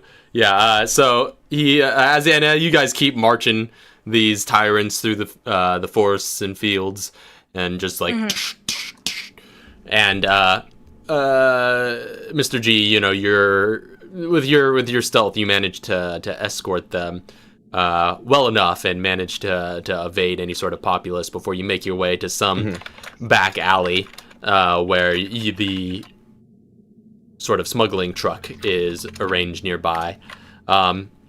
So yeah, I'll say you'll have to let off $1,000 essentially to pay off these smugglers, make sure they keep their mouths shut. 2,000. All right, 2,000. Yeah, they were gonna extort you for a little bit more after they see the cargo as well. They're like, hey, wait, we didn't sign up for this kind of thing. What do you got? Each. Oh snap! So you load them up, and they are $100,000 that I didn't give Katara. Oh snap! All right, so can I go with them? The smugglers? Yes. Oh well, yeah. So I'm basically getting in. Well, here's the thing. I'm basically getting into, because I don't trust these things on their own. I'm getting into the cab, the truck with them. The back.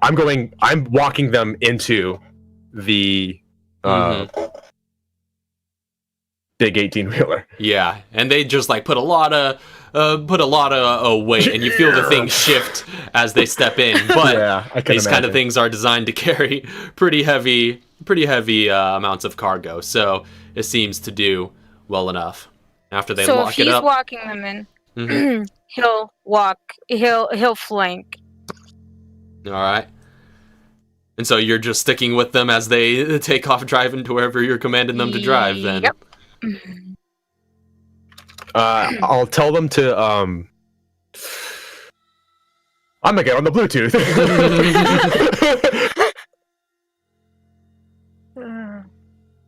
Figure out where we're heading, where we're gonna meet, because I gotta figure out if we're heading to the BSAA or to Camp Clancy, I should say, because Camp Clancy at this point is its own thing. Or if we're gonna head to Katara's house, because I still want to talk to her about getting a little post-human. Well, I'll tell you what. We're at this point, you've pretty much made it scot-free. So, well, yeah, he's dead. I mean, he's out there somewhere, but at this point, you guys are going to. We could transition into a little bit of downtime, and we could arrange to have you guys pretty much put these. Do whatever you're going to do, whatever your plans are with these, where are they going to end up?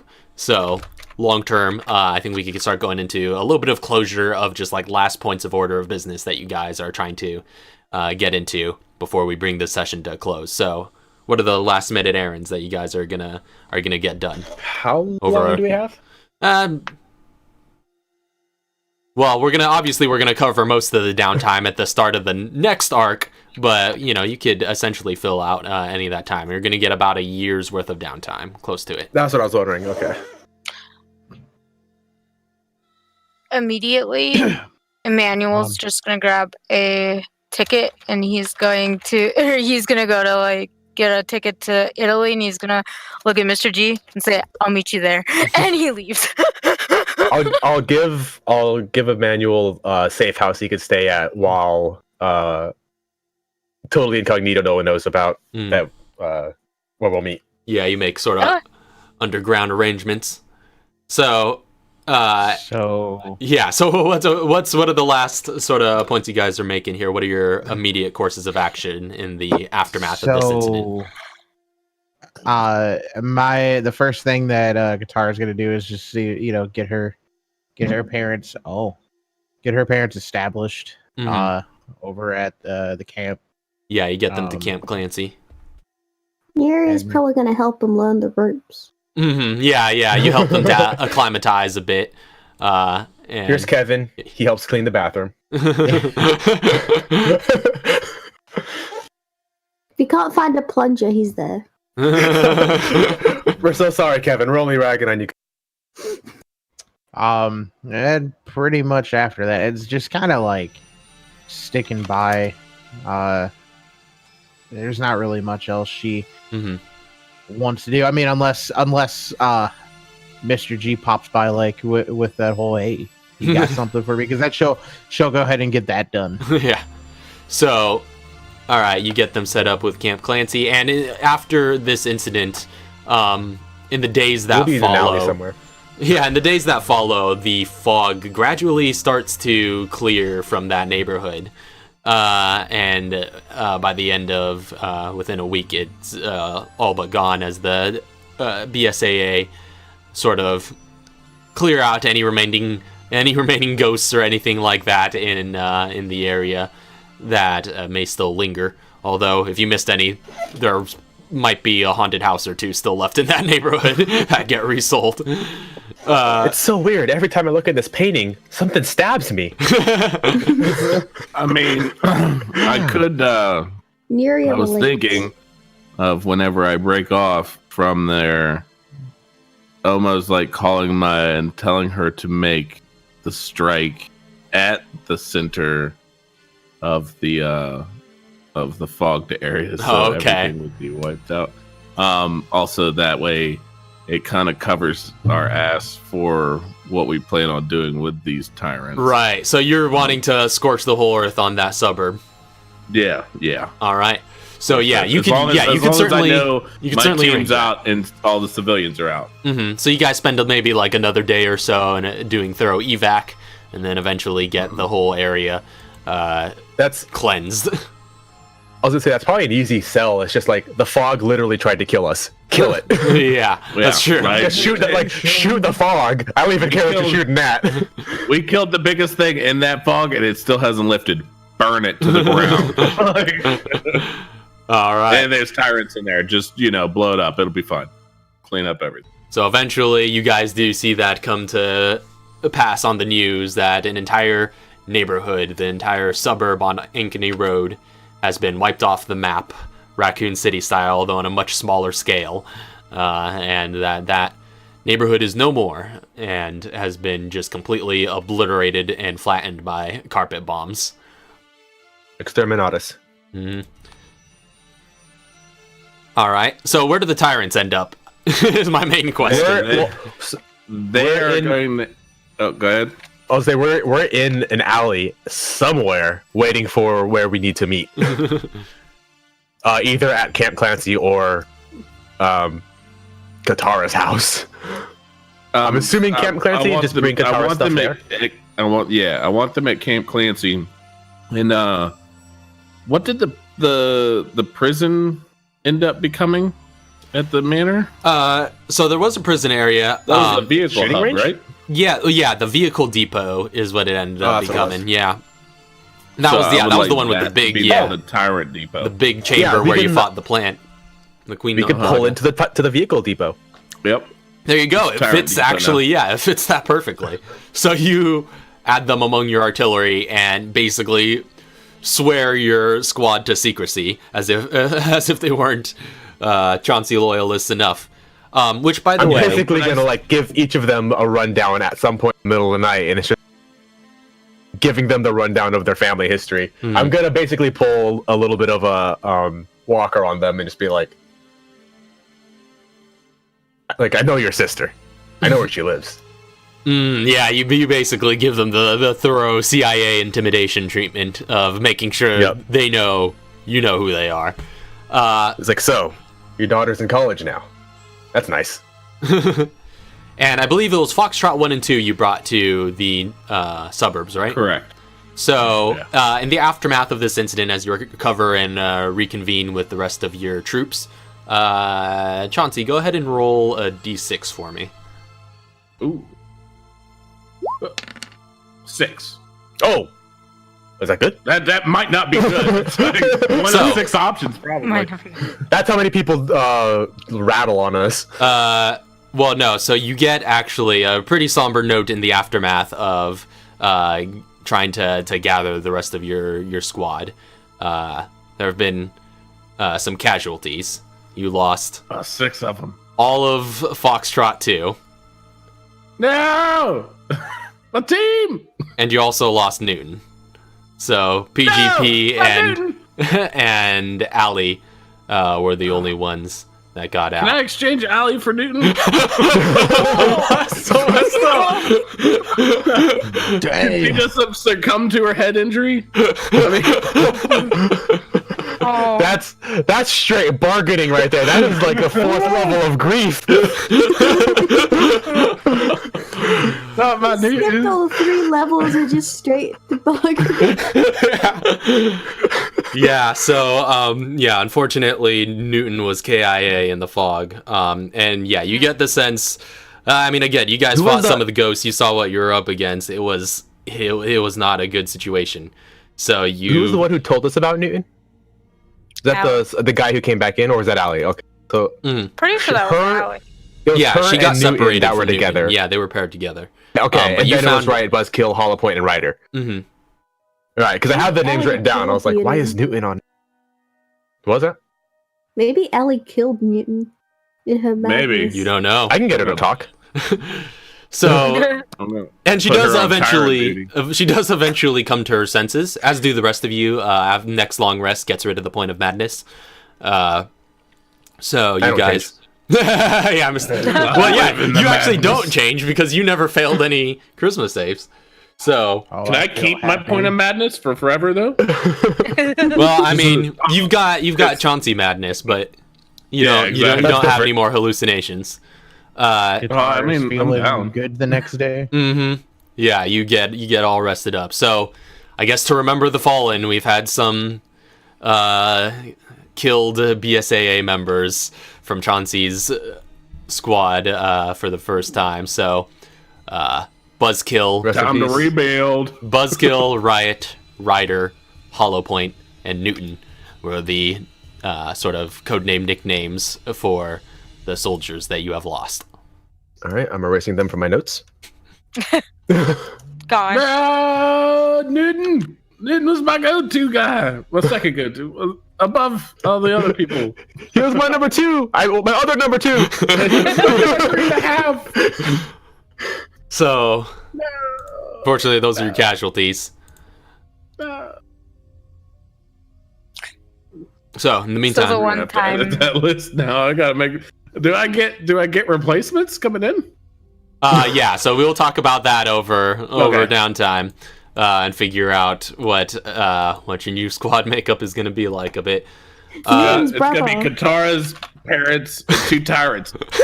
Yeah. I mean, that's not bad. But you've got them locked up. Bravo. Yeah, you've got them locked up in that vehicle depot for now. But they seem to be quite difficult in containment. But again, they just seem kind of neutral. They don't seem to. They don't lash out at anyone, but they don't. They don't move or do anything actively either. They're just sort of stationary where you leave them. Can I ask, if you try to attack them aggressively, do they respond? Mm-hmm. Yeah, kind of like what you saw with Emmanuel when he reached out for one of their hands. It seems like if anybody tries to move towards them in a way that may seem like aggressive or seem like it may be trying to interact with them physically, they will defend themselves. But other than that, they don't go out attacking anybody for no reason. So they'll protect themselves, but nothing else. Okay, can Mr. G see them? Think. Okay, sorry. I'll wait. Go ahead, Mr. G stuff first. It's just interesting to think. Can they be tranked? So you heard me. So why'd you ask what I said? I didn't know if there was an end to it. But I tried tranking somebody big, and it didn't. Straight up doesn't work. That's what I said. Can you trank a tank? No wonder. Can you trank a tank? Can you trank a tank? Well, Trank a tank.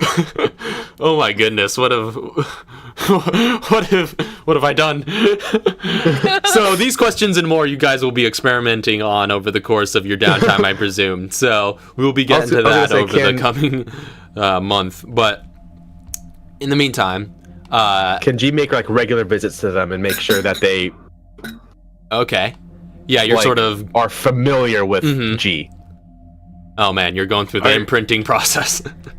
Yeah, I was hoping that Mr. G would be teaching me code words to say to them to take control of them, because I kind of want to use them for weapons training as well. Oh no! I'm sorry, what? I want to use them for weapons training. If I can train my people to learn like how many shots it takes to put down the tyrant and the weak spots and stuff like that, that would make my teams that go out and fight these things, so you don't have to, better. And then we could still use them, because then they become harder titans. You know, like that's I mean, at that point they'll start trying to kill you guys, though. I was gonna say I probably shouldn't put a weapon at them. That's why I was asking. If you do something harmful to them, what do they do? Yeah, so like, if I send in a rookie, if I send a rookie in and go like, "Hey, if you can put that thing down, you are Foxtrot number 2." Marry him. It's like if you can't, you've already got the letter pre-written to your family. Yeah, you didn't make it in the next outbreak. Didn't make the cut. Sorry. Camp Clancy is tough like that. Literally. Yeah. So I mean, you saw how little it took for Emmanuel's move to spark some defense in them. So if you guys start pointing weapons and start shooting at them, they will certainly just. You get the sense that they'll probably protect themselves pretty extensively for that. I'm not going to stop you if you guys try to point weapons at them, because I want to. This is the goal: is I want to trank them and knock them completely out. So I have like an endless supply of tranks to shoot at them until they fall down, and then I want to study what it takes to try to reprogram them while they're down. Like, okay, I got all these fucking, now these white coats will take over until they get back up. Oh, I already know what it takes to to control them. I mean, I would have just asked Katara's parents to see if they had any knowledge real quick. Yeah, well, they're there. Yeah. So they're my white coats at the moment. Again, yeah. So it's you, Nuria, your parents. Mm-hmm. Maybe Kevin. At this point, I have more white coats than I do soldiers. White coats. Lost half my group. More white coats than you have vests. Yep, more white coats than vests. So I guess it's at some point we would know about what you're trying to do with them. Oh yeah, I'm trying to get infected. Oh yeah, so yeah, no, she'd ask her parents, like, so do you guys know how like to reprogram tyrants to get them to be allies? All right, so you'll be prying their knowledge for tyrants, which they actually, I mean, they worked at Nest. They have some good for a number of decades, so they got some good know-how for those old school umbrella BOWs. But so you'll be prying their knowledge over the course of the coming downtime. But in the meantime, is that all the immediate orders of business that everybody gets around to? I still have to meet with grieve a little bit for Newton. Mm-hmm. How many Plaga did you want? Just one? I need evolution or evolved 4, I think. So how much do you have? I mean, technically, I would need a whole lot more than evolved to be able to control one of these, because you can't under the rules as written. Right. I'm fairly certain you can't. I don't know what their CR is. Oh yeah, that's right. I think. But my idea is I want to be able to go through a kind of modified evolution process where instead of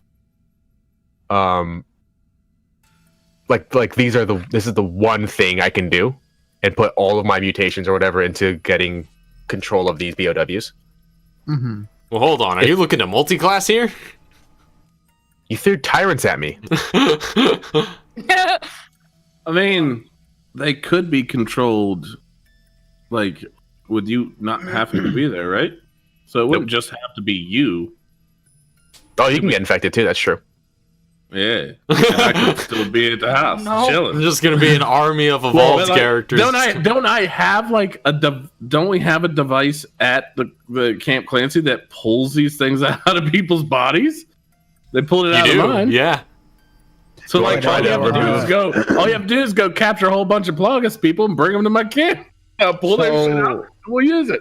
Looking well, it kills them specifically. That machine. Damn it. I was gonna say, are you trying to pull the plug out of the tyrant? I mean, what would hurt?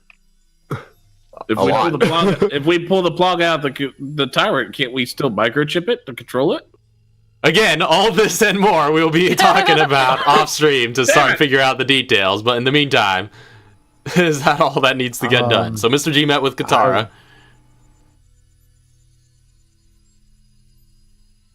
You were saying something though? Yeah, what were you saying? Yeah, no, I was gonna say I don't. You can only, if you were gonna go for that, potentially multi-classing and going for something like command, you can only go with a challenge rating 2 or lower at like grade 3. It doesn't get any higher than that. That's what I was saying. Technically, by the rules as written, I couldn't. But then there's RP. Yeah. Well, again, we'll have to talk about all this off stream. Because rules as written, you don't have 2 deactivated tyrants. But yeah, no, I mean, she'd probably like give you like 1. And be like, well, here you go. Well, again, enough to get evolved 1. Yeah. So start the process. Yep. So she can give you 1. Well, I should say I'm not gonna immediately take this without understanding what road you're taking. Yeah, because if there is literally no hope of me ever controlling these, I wouldn't, obviously. So okay, so you want her to sit down. You want her to sit down with you and explain like the whole process, like in detail of how she went through it. No, I want you and your parents to sit down and explain whether this is possible. And get Nuria in here and bring in Kevin. Kevin, go clean the toilets.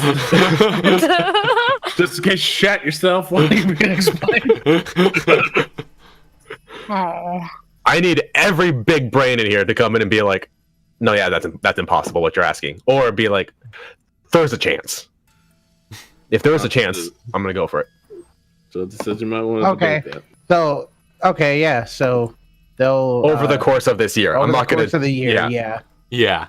And we'll get to all that as you guys are studying these tyrants and trying to figure out what exactly is possible with them in particular. Mm-hmm. So, and then I'm going to meet with Emmanuel in Italy.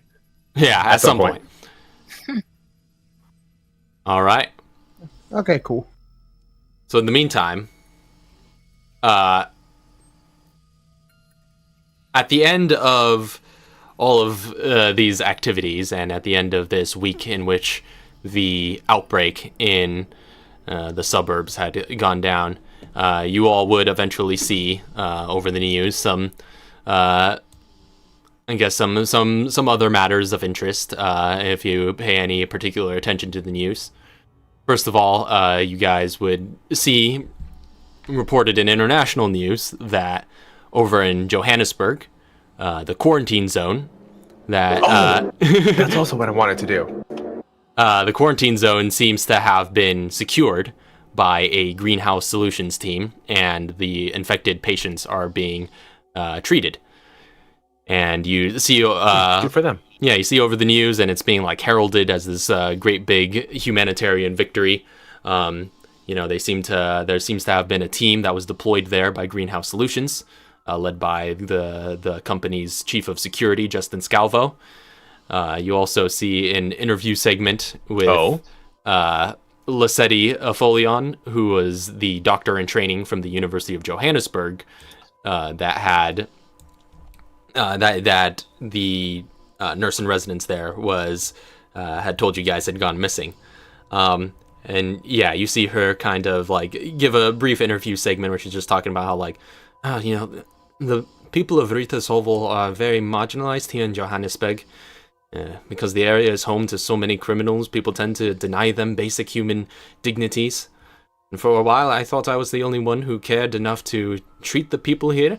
But then Greenhouse Solutions arrived, and they've really renewed my hope. They're doing good work. They're really making the world a better place for victims of bioterrorism. And my parents grew up in a country with apartheid, and if I have my way, my children won't grow up in a country with bioterrorism. I long to see a South Africa that's free. And she just like goes on just talking about the good work that the Greenhouse Solutions team is doing there in the local area to deal with the fallout of this quarantine. In the meantime, later in that particular week, on September 20th in particular, Chauncey, you do receive some orders coming down the pipeline. Seems some leaked information has come to light, and you hear you're basically given orders to raid a certain apartment that you recognize the address of in your area, Chicago.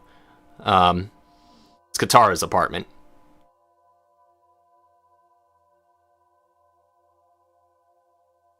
I can do that. I lead a team. I lead my team in to Katara's apartment to raid it. We'll go with Foxtrot 3. Okay. So you're just so you're following through with your orders. I am and particularly the orders. Particularly, they look to be. This looks to be related to some sort of intelligence that is regarding bioweapons, and they basically come through saying like, we have reason to believe that there are bioweapons being stored at that apartment, and they do make it known in the briefings that another team is going to be raiding the apartment in Iowa, and they point out that they need to get this done on that particular day because they also know that it's going to be going to press soon, and that it's going to become a more public fiasco, and so the BSAA needs to get their part of the job done while they could still yet do it. Remember, I have a plan for this. Yes, that's right, you do. Okay, so I raid the apartment in Chicago. All right. So you lead the team to raid it and secure whatever belongings you might find there and paraphernalia relating to her experiments with bioweapons. And then on September 21st, the next day, the nationwide news coverage comes out. And at the start of it, the Secretary of State, Jonah Levingham, well, at least the current Secretary of State, Jonah Levingham, you guys actually met him once, many years ago in Raccoon City, when he was a colonel with the army. But now is that the guy who took all our shit? Yeah. Yep. Yeah. And then got stomped on by my sister. Yeah. So he, as the current Secretary of State, issues some pretty passionate comments about how, like, I was back in Raccoon City. He took all our shit. And I've seen the danger that bioweapons pose to the American people, and I've seen many good men lose their lives. We won't stand for this sort of domestic threat from within, and things of that nature. Before, within even a day after that, the news coverage begins to spread and go wide, and goes quite international. As here and there as well, various other stories break of little bits and pieces of dirt surfaces on various politicians and other people in power all over the world. It seems that the dead man switch that Scorpion had arranged reached quite far and wide amongst all of her enemies, and all at once a whole lot of news coverage comes out of a lot of people around the world and their secrets leaking. And as this is going on, so what exactly was your plan? Just your mission statement, and then we'll get to it over the course of downtime to figure out how exactly this plays out when we next return. Well, that guy specifically, he's met Katara. He has.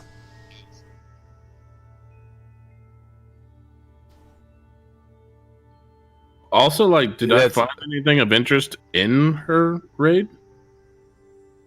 I guess, Mel, what all does Katara have in that apartment? Also, does Katara go with them?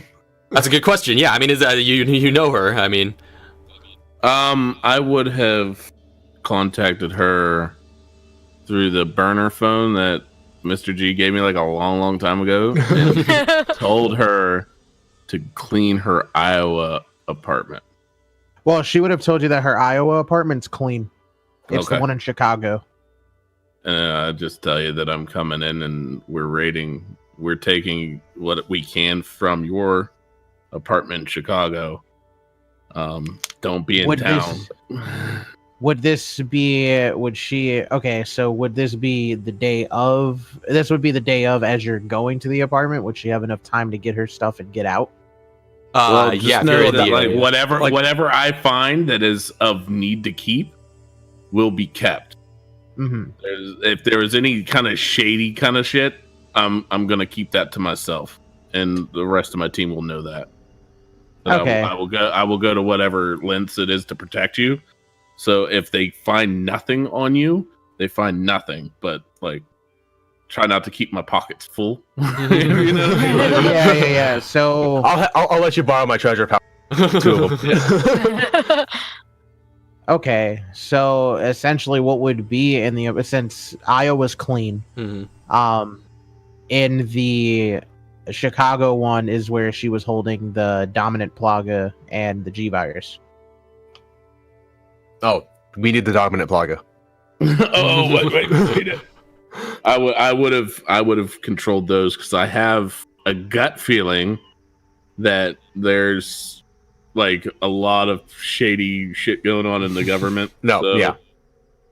I'm only holding my position to protect the people I know that are protecting life itself.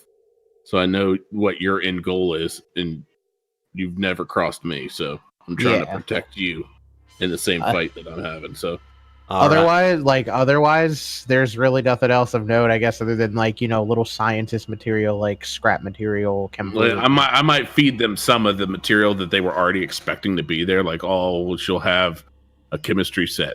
Yeah, might be able to make little poofy clouds and this and that. I'll give them that, but I'm not giving them the straight up virus. I'm not giving that to anybody outside of my facility.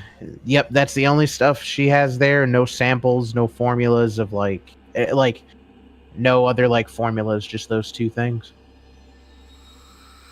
All right. Did you move everything to the university, or because you had some stuff at the university, or no, you didn't have anything at the university? Nope, didn't have anything there either. Okay. Cool. You clean, girl. You clean. So Chauncey leads the raid and sort of sweeps some of those particular items under the rug and makes sure you get them secured and not noticed to be brought into inventory. What is the evidence that they find is she's a scientist. Good. And I kind of want that to pan out too. Like, whoever sent us on the raid, I want them to know that, like, oh, good job making that call, bud. like you wasted all our money and time to come and raid this civilian who plays with a chemistry set. Smart looking out, and then like kind of I want to build to a point that these people are actually, they're like, it's becoming meddlesome to deal with me, because every time I go somewhere, they don't get what they want, but I still do the mission, so I can't be like kicked from my position. Okay. And then also, well, I'll talk to you more about over the break stuff. Of course. All right. So those are the immediate courses of action that you're pursuing in response to this whole fiasco. And if there's nothing else to note, everything everybody wanted to get done. I totally forgot I needed to get down to South Africa too, but that'll be a big thing. Okay, yeah, we'll save that for next time then. Katara's just sipping martinis. Like a smooth criminal. Just real quick, Raph. How much would it take to get to Italy? We'll discuss all that off stream. Oh, okay. So, with that being said, I think that shall bring this arc to the close. But before we sign off here, I just want to point out one last little detail, which is that in the aftermath of your latest excursions, in a barren and ice-covered landscape, there stands an immense dark tower that rises towards the sky.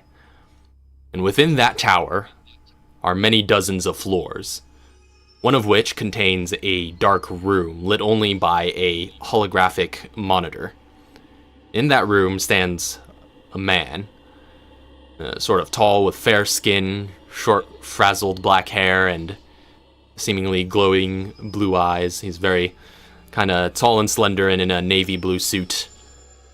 And, well, this is who, I guess if you were to see him, you would be recognized as Walker. And an image pops up on his holographic monitor of a young man, blue and white hair, and a stylish black coat. Sphinx. And he just says, "I've confirmed Scott and Ronan are also down. They failed to get the Ouroboros virus." Walker just says, "Unfortunate, but predictable." He just presses a button on the interface and the holographic image fades. Then Walker turns around and starts for the doors, which slide open as he approaches. And he just says to himself, "It is as it has always been. I have to do everything myself." He walks out onto a catwalk and places his hands along the guardrails and surveys his domain. Below him is a massive chamber with innumerable industrial assembly lines in constant motion. What little of the process isn't automated is slaved at by parasite-infested hosts. And one such host approaches him with a tablet and says, "Everything is proceeding on schedule, sir. Your vision may yet be realized before the holidays." He just responds, "Patience. I've waited many years for this opportunity. I will not welcome mistakes by failing to wait another year more. Plan is ready when I say it's ready." "Very well, sir. And what of our other facilities? I understand Project Ares is nearing completion." "I'm sure our old friend is hungry. He'll hunt again soon. And on that day, all else will be set in motion. But until then, we sharpen our weapons for war." "Have we secured the items I sent for?" The individual says, Yes, sir." And he holds up a photograph on his tablet. "Fresh off the black market." And Walker responds, "Excellent," before kind of looking off into the distance for a moment, and then turning back and saying, "I've just sent Sphinx my criteria. He shall find me a suitable vessel. And when he does, and all the other pieces are in place, only then shall the end begin." And takes one last look at the factory before turning back for that room. And he just sort of mutters to himself, "Hello, world." And that is going to be where we bring this story arc to a close. So, all right. Next time. Next time. So, thank you all very much for watching. This was quite a doozy and took all sorts of turns that I wasn't expecting, so we're going to have to deal with the fallout of what all happened in this arc next time. But in the meantime, as usual, thank you all very much for tuning in to this little finale. And we'll be picking up, we're going on a short hiatus, as we usually do, between story arcs, to figure out, what all the downtime activities are going to be, give me some time to prep, the next arc, and as well as get all else arranged that we need to do. But there are probably going to be some sweet streams in between then on these Saturday evenings. Of course, we're going to be doing first up next week the sort of discussion, the resident retrospect episode discussing all the happenings of this arc and sort of talking with the cast about all of the story that we have just gone through. And then, of course, we've got some one-shots and the like coming up. Hopefully, I'll get to run my Wuxia one-shot this time. Hopefully. I want to play it. Yeah. Oh, yeah. I'm excited about that one. So, big martial arts fantasy. Oh, yeah. It's going to be epic. So, that being said, until then, we'll see you guys next time. Peace. Squared. Have a good night. God bless. Good night, sweet dreams, all the good things.